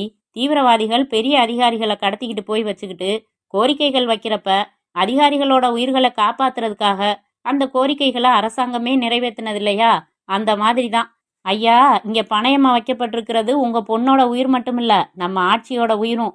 அதனால கட்சி உங்க மேல நடவடிக்கை எடுக்கிறதுக்கு முன்னாடி நீங்களே கௌரவமா பதவி விலகி பிரச்சனையை முடிச்சிட்டீங்கன்னா நல்லது. வச்சிடட்டுமா? தியாகு, கை கொடுப்பா. என்ன டாக்டர், உன் போராட்டத்துக்கு வெற்றி. உன் கோரிக்கையை ஏத்துக்கிட்டு பகிரங்கமா எல்லார் முன்னிலையிலையும் குற்றத்தை ஒப்புக்கிட்டு பதவி விலகிறதுக்கு மினிஸ்டர் அருள் நம்பி சம்மதிச்சுட்டாராம். வந்துகிட்டு இருக்காராம். வரட்டும், அவருக்கு வேற வழி இல்லைன்னு எனக்கு தெரியும். வாங்க அமைச்சர் அருள் நம்பி அவர்களே, இந்தாங்க மைக், பேசுங்க. தியாகு, இந்த விவகாரத்தை நமக்குள்ள பேசி தீர்த்துக்கலாமே. அசிங்கமா இல்ல இப்படி கெஞ்சுறதுக்கு?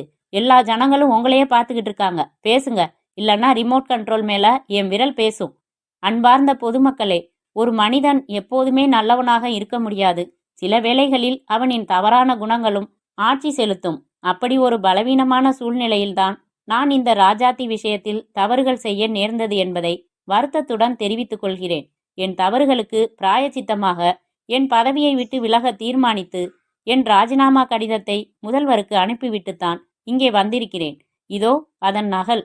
சட்டப்படி என் மேல் எடுக்கப்படும் நடவடிக்கைகளுக்கு நான் கட்டுப்படுகிறேன். போதும், இப்போ நான் கொஞ்சம் பேசுறேன், நகருங்க. மதிப்பிற்குரிய மக்களே, இவர் மகளின் உயிரை பணயம் வைத்து மிரட்டியதால்தான் இந்த கொடுமைக்கார அருள் நம்பி என் கோரிக்கைக்கு கட்டுப்பட்டார் என்பது எனக்கு தெரியும். சட்டப்படி இவர் மீது எடுக்கப்படும் எந்த நடவடிக்கைகளில் இருந்தும் சாமர்த்தியமாக இவர் வெளியே வந்துவிடுவார் என்று இங்கே இப்போதே உங்கள் எதிரிலேயே இவருக்கு தண்டனையை என் கையால் தர விரும்புகிறேன். இவரை சுட்டுக் கொன்ற குற்றத்தை நான் பெருமையோடு ஏற்கிறேன். காவல்துறை என்னை கைது செய்யலாம். என்னப்பா தியாகு, இப்படி செஞ்சிட்ட? இல்ல டாக்டர், இதான் சரியான தண்டனையா இருக்க முடியும். எனக்கு குற்ற உணர்வே இல்ல டாக்டர். நான் சந்தோஷமா தான் ஜெயிலுக்கு போறேன். டாக்டர், உங்ககிட்ட இருந்து ஒரே ஒரு உதவியை எதிர்பார்க்கிறேன். என்னப்பா? என் மனைவிக்கு என்னைக்காச்சும் ஒரு நாள் பரிபூர்ணமா குணமாயிட்டா அப்போ அவ புருஷன் அவளோட பாதிப்புக்கு காரணமானவனை முறையா தண்டிச்சிட்டான்னு அவகிட்ட சொல்லிடுவீங்களா? முற்றும்.